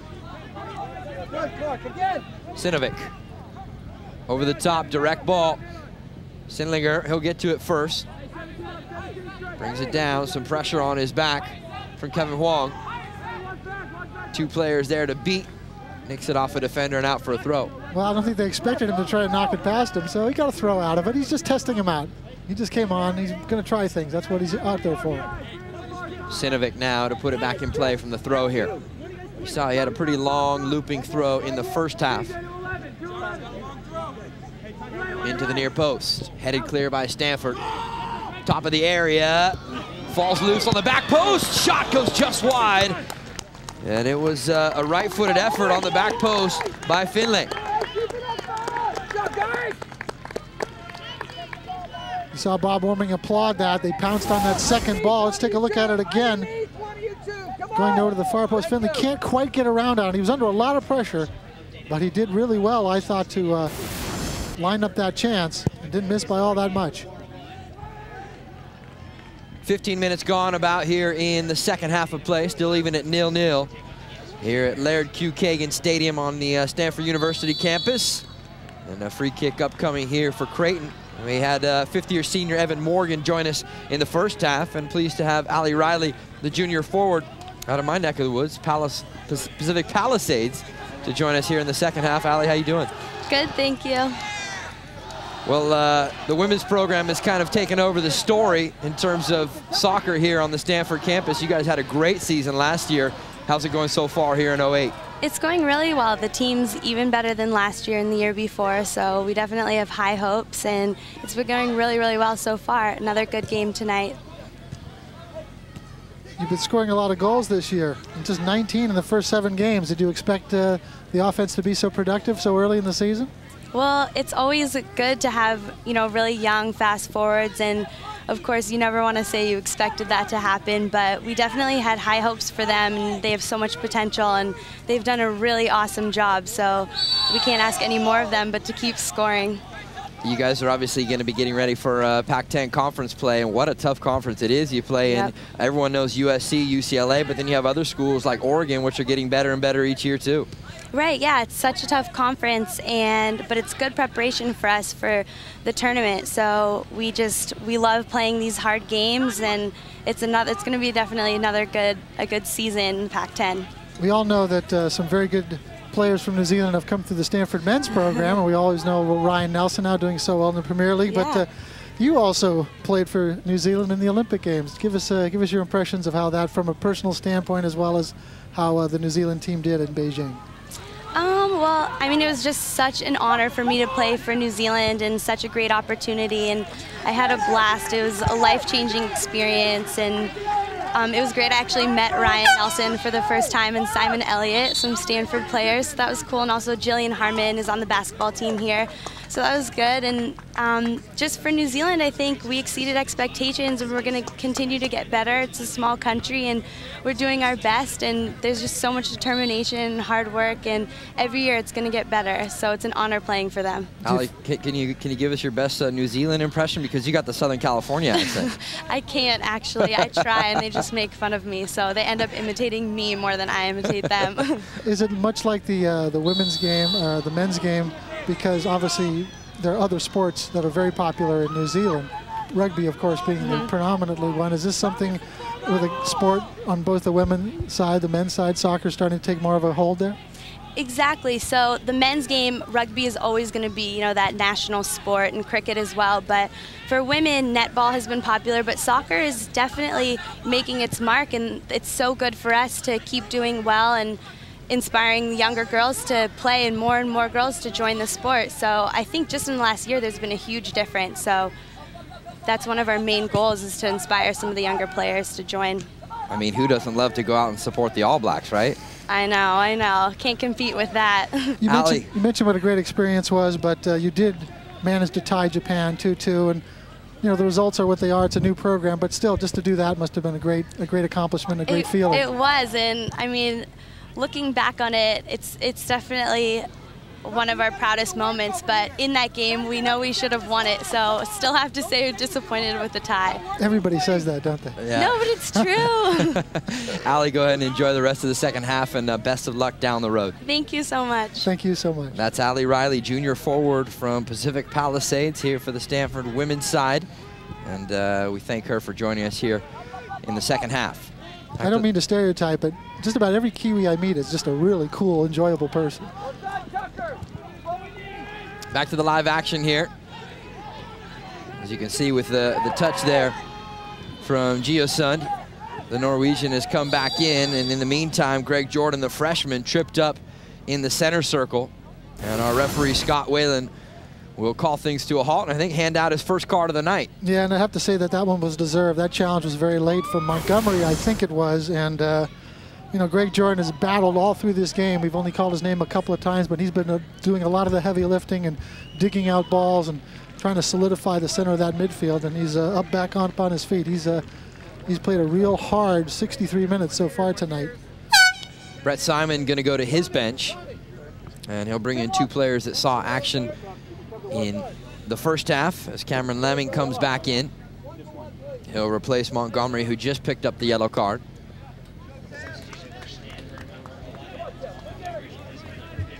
And it looks like Brant Bishop's going to come in as well, but I think they're going to wait for another opportunity in a couple of minutes to bring him in. And we're also getting another look at Thayer, who came on in the first half as a sub. They're coming on the field for Creighton. We should tell you Gotsmanoff is up off the bench and standing with the rest of his teammates, but yet to see whether he'll be inserted back into the lineup by Bob Warming. Short ball to get things started here by Schuler. Left side, Sinovic trying to create some space on his own.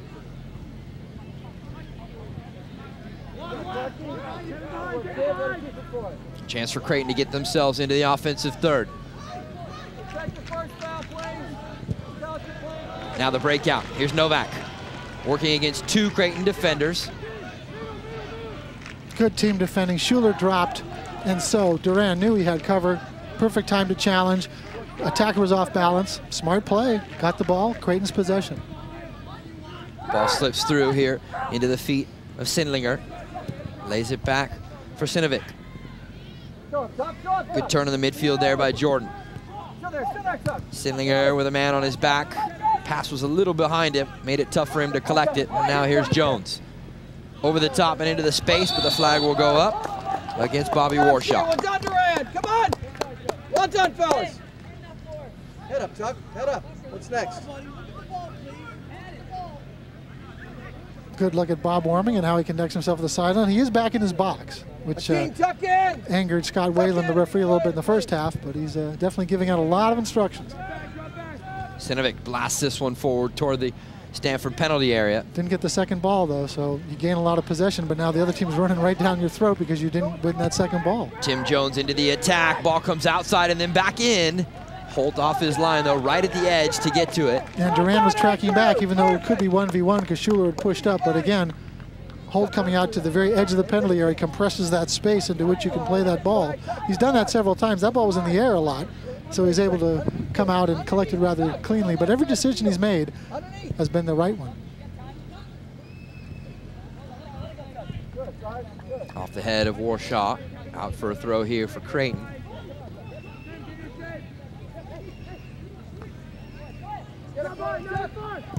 Sindlinger down the left side, couldn't provide the service. Sindlinger not really having a lot of success down there, but he's getting into positions, he's getting the ball, and as we all know, it might only take one good serve to win this kind of a game because everything's been so tight in the final third. Tiago on the overlap, but that one is out for a throw here for Creighton. Yeah, Riz, I'm getting the sense that one goal is probably going to be all either of these teams will need tonight to earn the victory.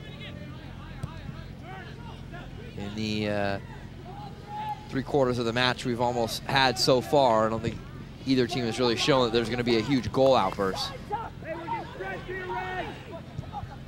Gio-Sun into the feet of Sinovic.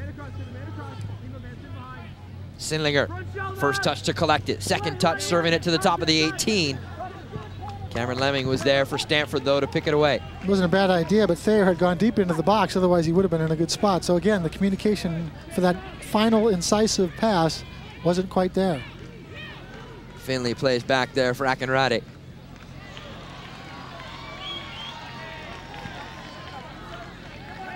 Good job by Warshaw to win it back.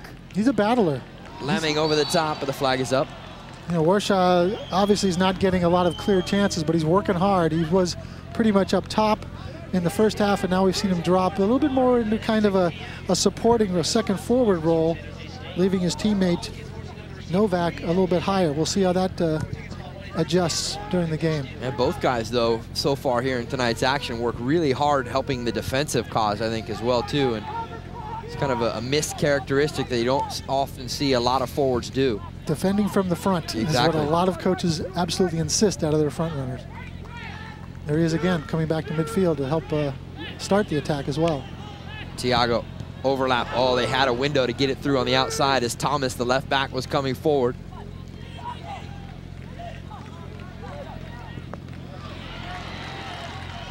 Jones steps in to win it.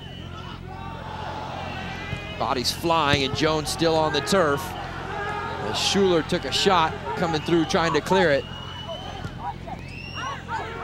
Stanford bench wanted the foul called, and I think maybe when play stopped, Scott Whalen played the advantage. I don't know, though, if he's going to award a yellow card or not. And now we have two players from Stanford who are bent over. Yeah, Jones back up on his feet, but Michael Alexander went down as well. And now he's back up on his feet, grabbing his left ankle. Or it might be, looks like the back of the ankle, maybe the Achilles tendon. I can't tell if he's got a kick or maybe he's even cramped up.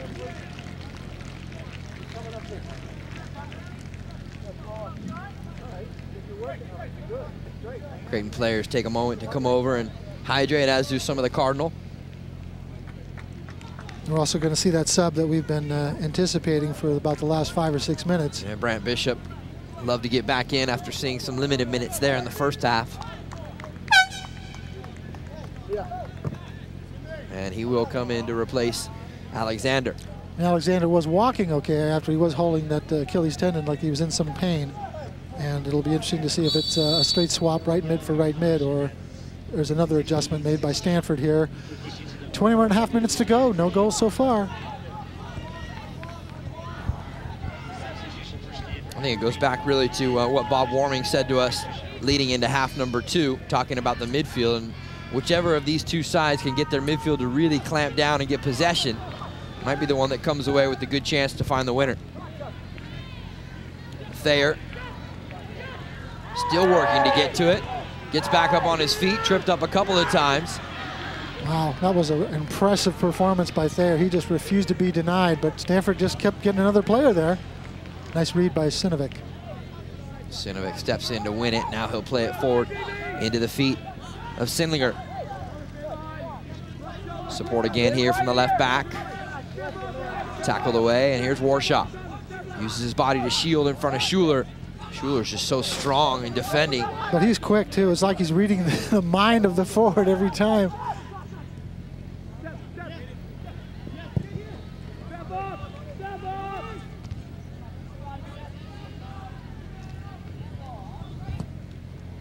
Oof. Greg Jordan. Both players had the boot up high, but it's Cameron Lemming that gets whistled for the foul. Well, Jordan's down for the second time in just a few minutes. Might have caught Jordan on the ankle. Let's take a look at it again. Yeah, Jordan got the touch to it, and then Lemming kind of gave him a crack. But still, tough to call either team for a foul on that one, but he did get a rip. Senior midfielder Tom Montgomery back up and appears to be getting ready to check in soon here. Meantime, Sinovic will play it back, and they swing it across the back. Duran. Huang steps in to win it. Pops loose again here for Jordan. Trying to spray it out wide. As Tucker Sindlinger was available, but not enough to get it all the way out to the sideline. Still trying to get the ball to Clark there in the middle. Let him work the ball, create something. Thomas heads that one clear as the right back, Akinrade, was coming forward to join in the attack. More changes for Stanford coming.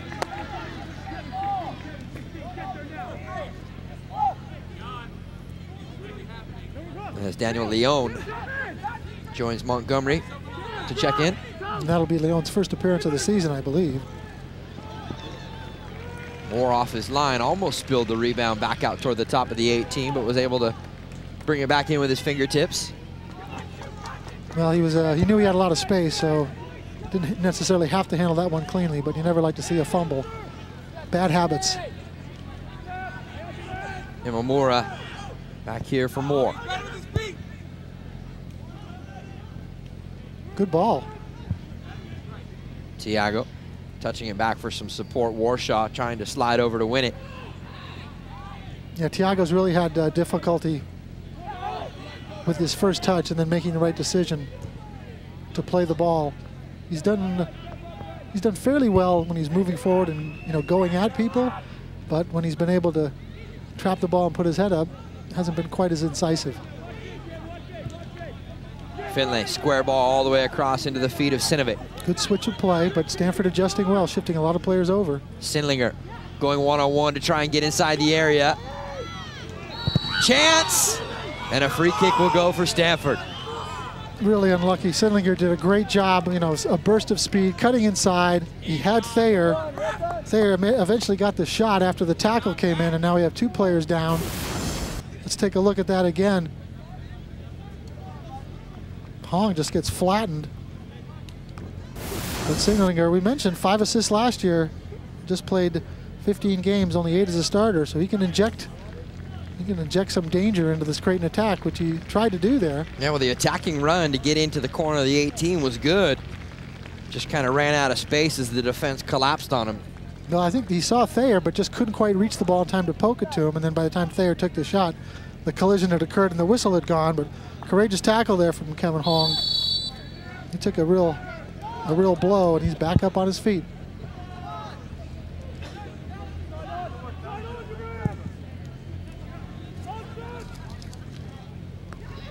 Byron Dacey back up off the bench here for the Blue Jays.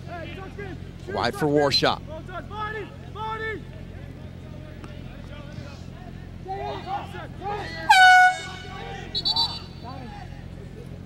Ball goes out here.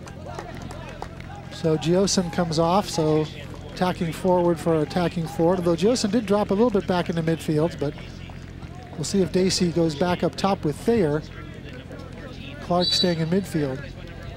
Yeah, the Norwegian for Creighton didn't really have as much of an impact here in the second half for his minutes as we saw in the first half. Dacey, though, back in with fresh legs to join up top, as Ridge just mentioned, with Jeff Thayer.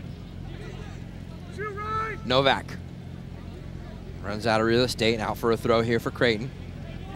It's always a tough decision for coaches. You don't want to make too many changes, but if things aren't working, you want to try a few different combinations, but then you can affect your own fluidity if you make those changes. So again, it's there's been a lot of effort. There's been some really good approach play, and I think both the coaches would be happy with their commitment, et cetera, et cetera. And would just like to see some better decisions by the creative attacking players at the decisive moment. Jim Jones puts it back in play, and I've been keeping an eye on him, Ridge. He's really limping out there. Here's Novak. Schuler steps in right to the feet of Thayer on the first time clearance. Waiting for the overlap, and a little bit delayed on the run coming forward there from Tucker Singlinger.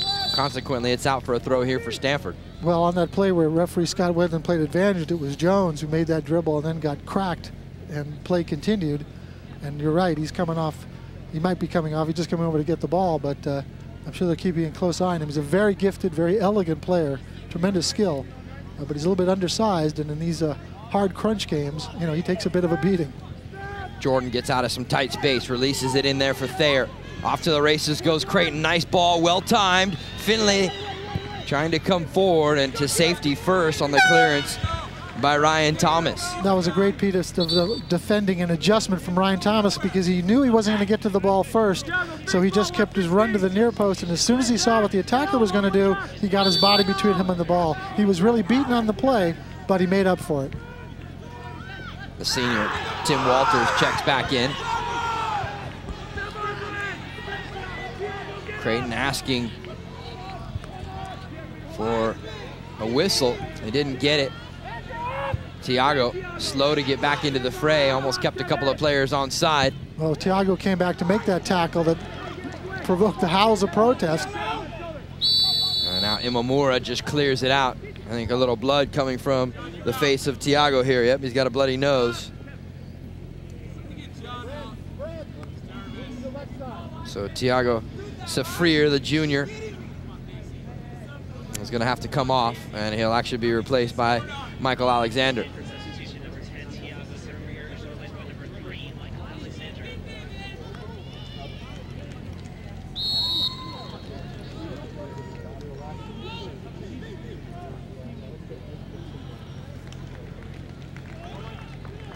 Final quarter of an hour here at Laird Q. Kagan Stadium on the Stanford University campus.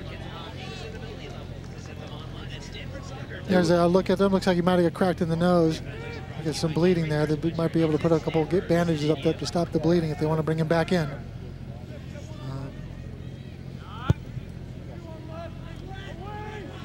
This game, the second half of the first day of the doubleheader on the Stanford Nike Classic, as the Berkeley Bears won the opening game here tonight against Drake. Well done by Moore to come off his line with authority and clear that one. Well, those are not bad balls. They've been played in pretty good spots with pretty good touch and pretty good pace, but both goalkeepers have been able to come out 5-10 yards behind their penalty area and make the clearances. So you might say that's a pretty hopeful long ball, but he had to come well out quickly and make a clean play.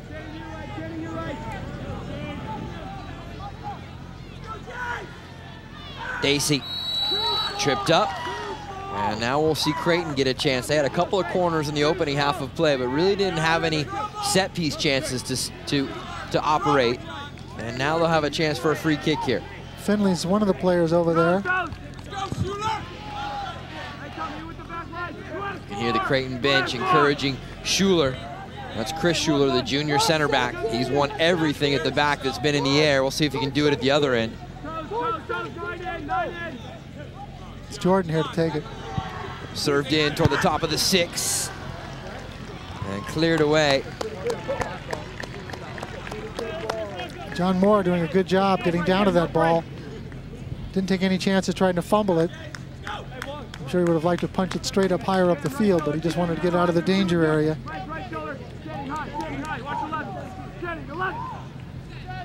The junior Ake Nakanrati.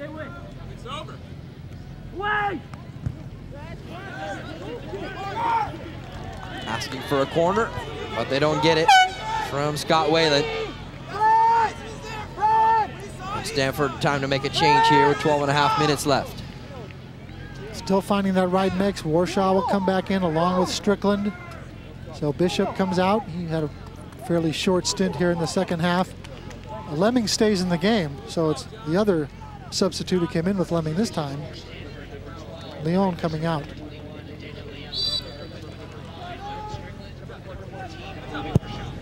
So for Stanford, really almost back to their original personnel that's seen the majority of the minutes here in this one. Schuler committed, but the ball pops loose here for Sinovic. Wide for Walters. Back inside. First time away from Greg Jordan. Chris Clark, the freshman, didn't weight that ball properly to put it into the space. And he didn't wait a little bit more to make the run more effective, to see if the attacker teammate could get some separation. He played it early, and it was an easy interception. Strickland trying to slip it up top for Warshaw. Dacey put a touch on it. And now Finley. Dacey. Over the top, and that one should trickle out for a goal kick here. You know, Byron Dacey, we talked a little bit about the junior returning from a knee surgery, but I mean, when you look at the numbers on this guy, 16 goals, 16 assists, and 50 games played coming into the season for Creighton. Those are the kind of numbers you want from a guy, but we really haven't seen a ton of flash from him here tonight, Ridge. Well, he's usually the guy who gets the ball and create his own chances or get chances from others. He has 17 shots, so he's been fairly productive in that regard, but you're right, and I think it's a testament to the opponents keeping a good tight mark on him and also ranging out to cut off the ball before it gets to him and not always let him take them on one-on-one. And when you all know a forward who can't get enough touches is a frustrated forward, and that's the way you want them to play. Right. Warshaw inside here for Novak. Out wide. Cutting back inside is Thomas. He'll loft it in. Warshaw had the inside track. Off his line is Holt. Doesn't handle it cleanly. Headed toward the net, but cleared away by Schuler. Big time clearance there, and I thought Thomas had a good chance to shoot when he cut inside at the edge of the box, but he tried to chip it in. Tight space there, and Schuler was the man who made the last touch to get it out. So Creighton a little bit fortunate there, but they really had to dig in. Let's take a look at it again. One of the few times Holt has not got to the ball. Alexander heads it on frame, and Schuler boots it out easily. And if it wasn't going to be Schuler, it was going to be one of those other players. Creighton had plenty of numbers right there in front of the goal. Well, that's good coaching. Whenever you see your goalkeeper out, the defender is taught to drop to the line, and they had several players following orders. Kevin Huang back for his goalkeeper, John Moore. Schuler got a slight touch to it. And now Jordan will cut it back onto his left foot. Sprays it out to the feet here of Walters. Alexander got just enough to disrupt things. Warshaw. Over the top into the space, trying to link up there with Novak. Long distance effort, just wide.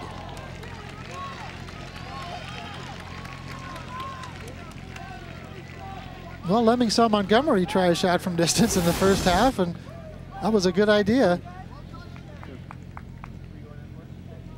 Certainly had to have Bob Warming, the Creighton coach, heart stop for a moment there.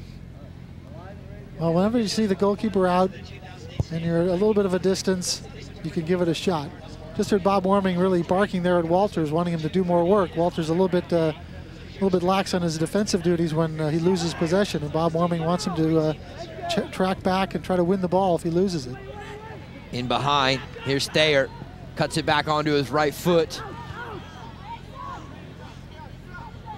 Tried to play unselfishly, but the ball couldn't make its way all the way through. Well, as soon as he cut back, there were 3 defenders there for Stanford, so we're talking about the attackers maybe not being quite as sharp as they could be. Flag stays down here for Dacey. He'll try and send it back across with the right foot, and it'll be out for a corner. That was a pretty good example. Imamura right on top of Dacey. If he would have got anything out of it, it would have been very fortunate. He did get a corner because Imamura got a deflection. Changes again coming on for Creighton. You were just talking about how Coach Bob Warming was wanting more from Tim Walters, and he's actually the player that comes out as Tucker Sindlinger comes right back in.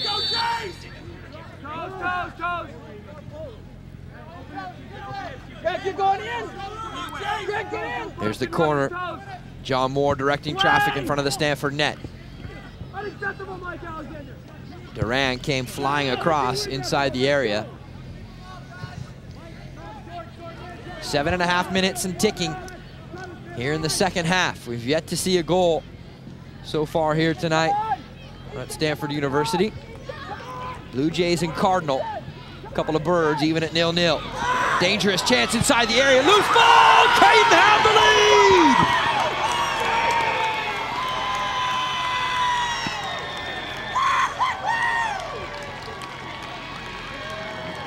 lead! Ethan Finley, the freshman. I said it in the first half. Only 2 goals in 4 games to start his collegiate career. He'll add a 3rd here, and it could be the game winner. Well, his 2 so far this season have been game winners, and he was opportunistic here as Creighton off this throw, and it looks like Stanford has it covered, but it's almost like several players froze for that split second, and while they were debating who was going to deal with it, that Sinovic gets the throw. Inamura, for one time in the game, maybe a little bit lax. Great work there with Thayer to put the goalkeeper and the defender under pressure.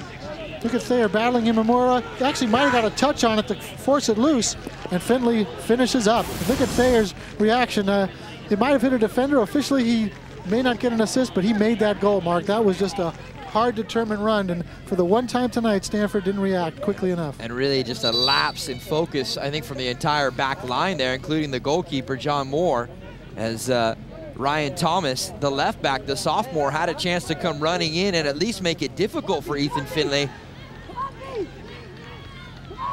Off to the races, Dacey, chance to make it 2-0. Imamura with a good tackle from behind, and back is Moore to put the gloves to it. And once again, the center of the Stanford defense just out-fought and out-hustled in a critical situation. Walters is back up off the bench. We also have another possible substitution. Yeah, the sophomore, Sergio Castillo up between the benches. A real speedy defender, outside back. 8:23 to go in this second half. And you see Dacey just outrunning, as you said, Ridge, getting in behind Imamura, but for me, that's a clean tackle. Yeah, Imamura did not come in from behind. He was at enough of, came through from the side across the player and made a clean tackle. Right, because Dacey had taken it diagonally away from the post. And I'm sure Dacey says, you know, I should have hit it a little bit softer and I could have teed it up, because he allowed Imamura, you know, time to cut inside him and cut him off.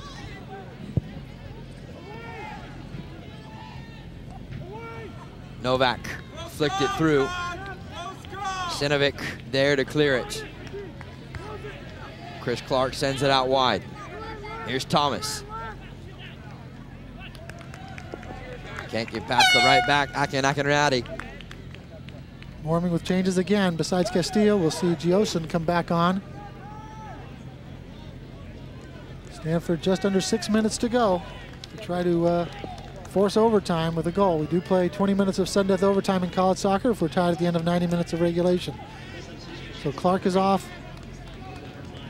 Sindlinger will come off as well.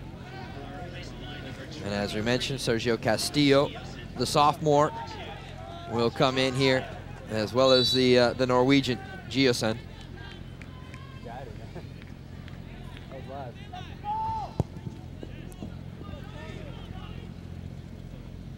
Giosin flicking it forward. Kwong back there. Jones into the space. Imamura, I tell you what, for all the defending he's done, he's taken a beating here tonight. Giosin just cracked him again, and he was involved, of course, in the scoring play, and then that near chance that came just a few seconds after. Tim Jones, senior right back. Central here for Strickland. Inside of 5 minutes left here. Good touch out wide from Warshaw. He'll get it back at his feet. Square ball all the way across, building the attack now here, the Cardinal. Jones serves it in toward the back post. Some bodies there, but headed away at the back by Duran. Out wide here for Novak. Drives it across with the left foot. Strickland. Wide one more time. Thomas will get it back with a little bit of time and space on the ball. Driven in, but right at the gloves of Brian Holt. In the last few minutes, since Thiago did come back in after getting his bloody nose attended to, he's dropped into the middle with Novak going out to the left-hand side of Stanford, really playing with almost 3 forwards. But so far, they still have not been able to get that clear chance that they need to get the equalizer. Jeff Thayer feeds it in for Dacey. Turns on the ball, keeps it on his right foot. Long distance shot from just outside the 18, but up and over the crossbar. He's got a good, strong foot, you can see, and he's not afraid to shoot, as we talked about. He has just 1 goal so far this season, but we mentioned his consistency, 16 goals and 16 assists, including the goal and assist this year. In his career, 16 and 16 are pretty decent numbers. Yep. Strong kid, too. Him and Giosin give them a real presence up front, physically. Ethan Finley with the goal about 4 minutes ago. Better late than never, as they say, and right now it is Creighton's game to hold on to for the victory. And this would preserve the remarkable road record of not having lost a road game since 2006. Holt off his line to corral it at the 6. Yeah, unbelievable. In fact, you have to go back to the NCAA tournament loss at Washington in 2006, the last time they were dealt a defeat away from Omaha, Nebraska.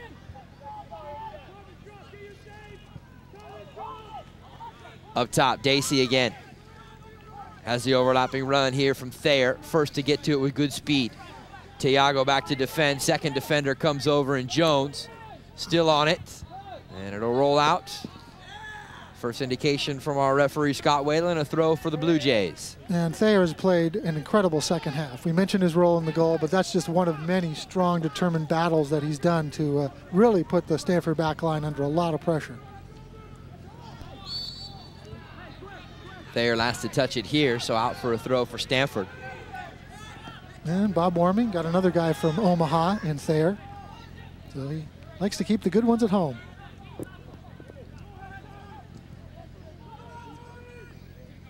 Jones over the top for Novak. Schuler, as he has been all game, there to head it clear. Mekenrade, first to get to it. But Stanford still in possession here in the midfield. Clark up off the bench, and if they need him for fresh legs for these last couple of minutes. Lemming. Follow-up chance, it'll deflect out. But the shot was a weak one off of the right foot of Novak, and the entire Stanford bench saw the opportunity opening up, but they could not convert. That was a real good chance. Novak looked like he had himself set, and he saw the ball coming in plenty of time, but maybe he thought too much about where he was going to put it and didn't hit it very hard and put it right to the goalie. That's really unfortunate. A good player, but at the critical moment, really just all he had to do was hit it, and he didn't. Yeah, you got to put some good wood on it when you get that chance in the closing moments of the match, as we will tick our way into the final minute here. And some last gasp efforts coming here for Stanford. But Novak is a converted midfielder who's never scored a goal in his collegiate career. And unfortunately, at the critical moment, he couldn't put it away. Novak had another chance, maybe a half chance there with the right foot. Kevin Huang. Little 1-2 to get through in the midfield. Stanford doing a good job of pushing. They're getting opportunities. Wide for Tiago. Back for Huang. He'll chip it in toward the near post. Montgomery tried to flick it forward, and now the long clearance here from Thayer. That's the right play as we're down to 33 seconds and ticking. First time back in from the goalkeeper, John Moore. Thayer again challenging.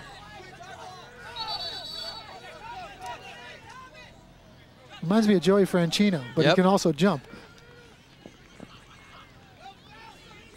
War shot. Tiago. 10 seconds left. Top of the area and cleared away as the striker, the Norwegian, Giosin, coming back to help out on the defensive effort. And that will bring it to a close. The horn sounds, and Ethan Finley's goal, his third of his freshman campaign so far, will stand up as the winner. A late strike, and the Creighton Blue Jays earn their fourth victory in 5 matches in 2008. We're going to take a timeout here to step aside, pay a couple of bills, but we'll come back and wrap up shop from Stanford, California. Your final score, Creighton Blue Jays 1, the home side Cardinal, nothing.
Join millions of youth soccer players, coaches, fans, and families this month as part of Youth Soccer Month, celebrating soccer in America. Entering the 6th year of the celebration, Youth Soccer Month 2008 will showcase the many joys, rewards, and benefits of playing soccer. Don't miss the celebration. Visit www.youthsoccermonth.org, or you can also go to www.usyouthsoccer.org/soccer month. Make sure you check out the celebration and join in today.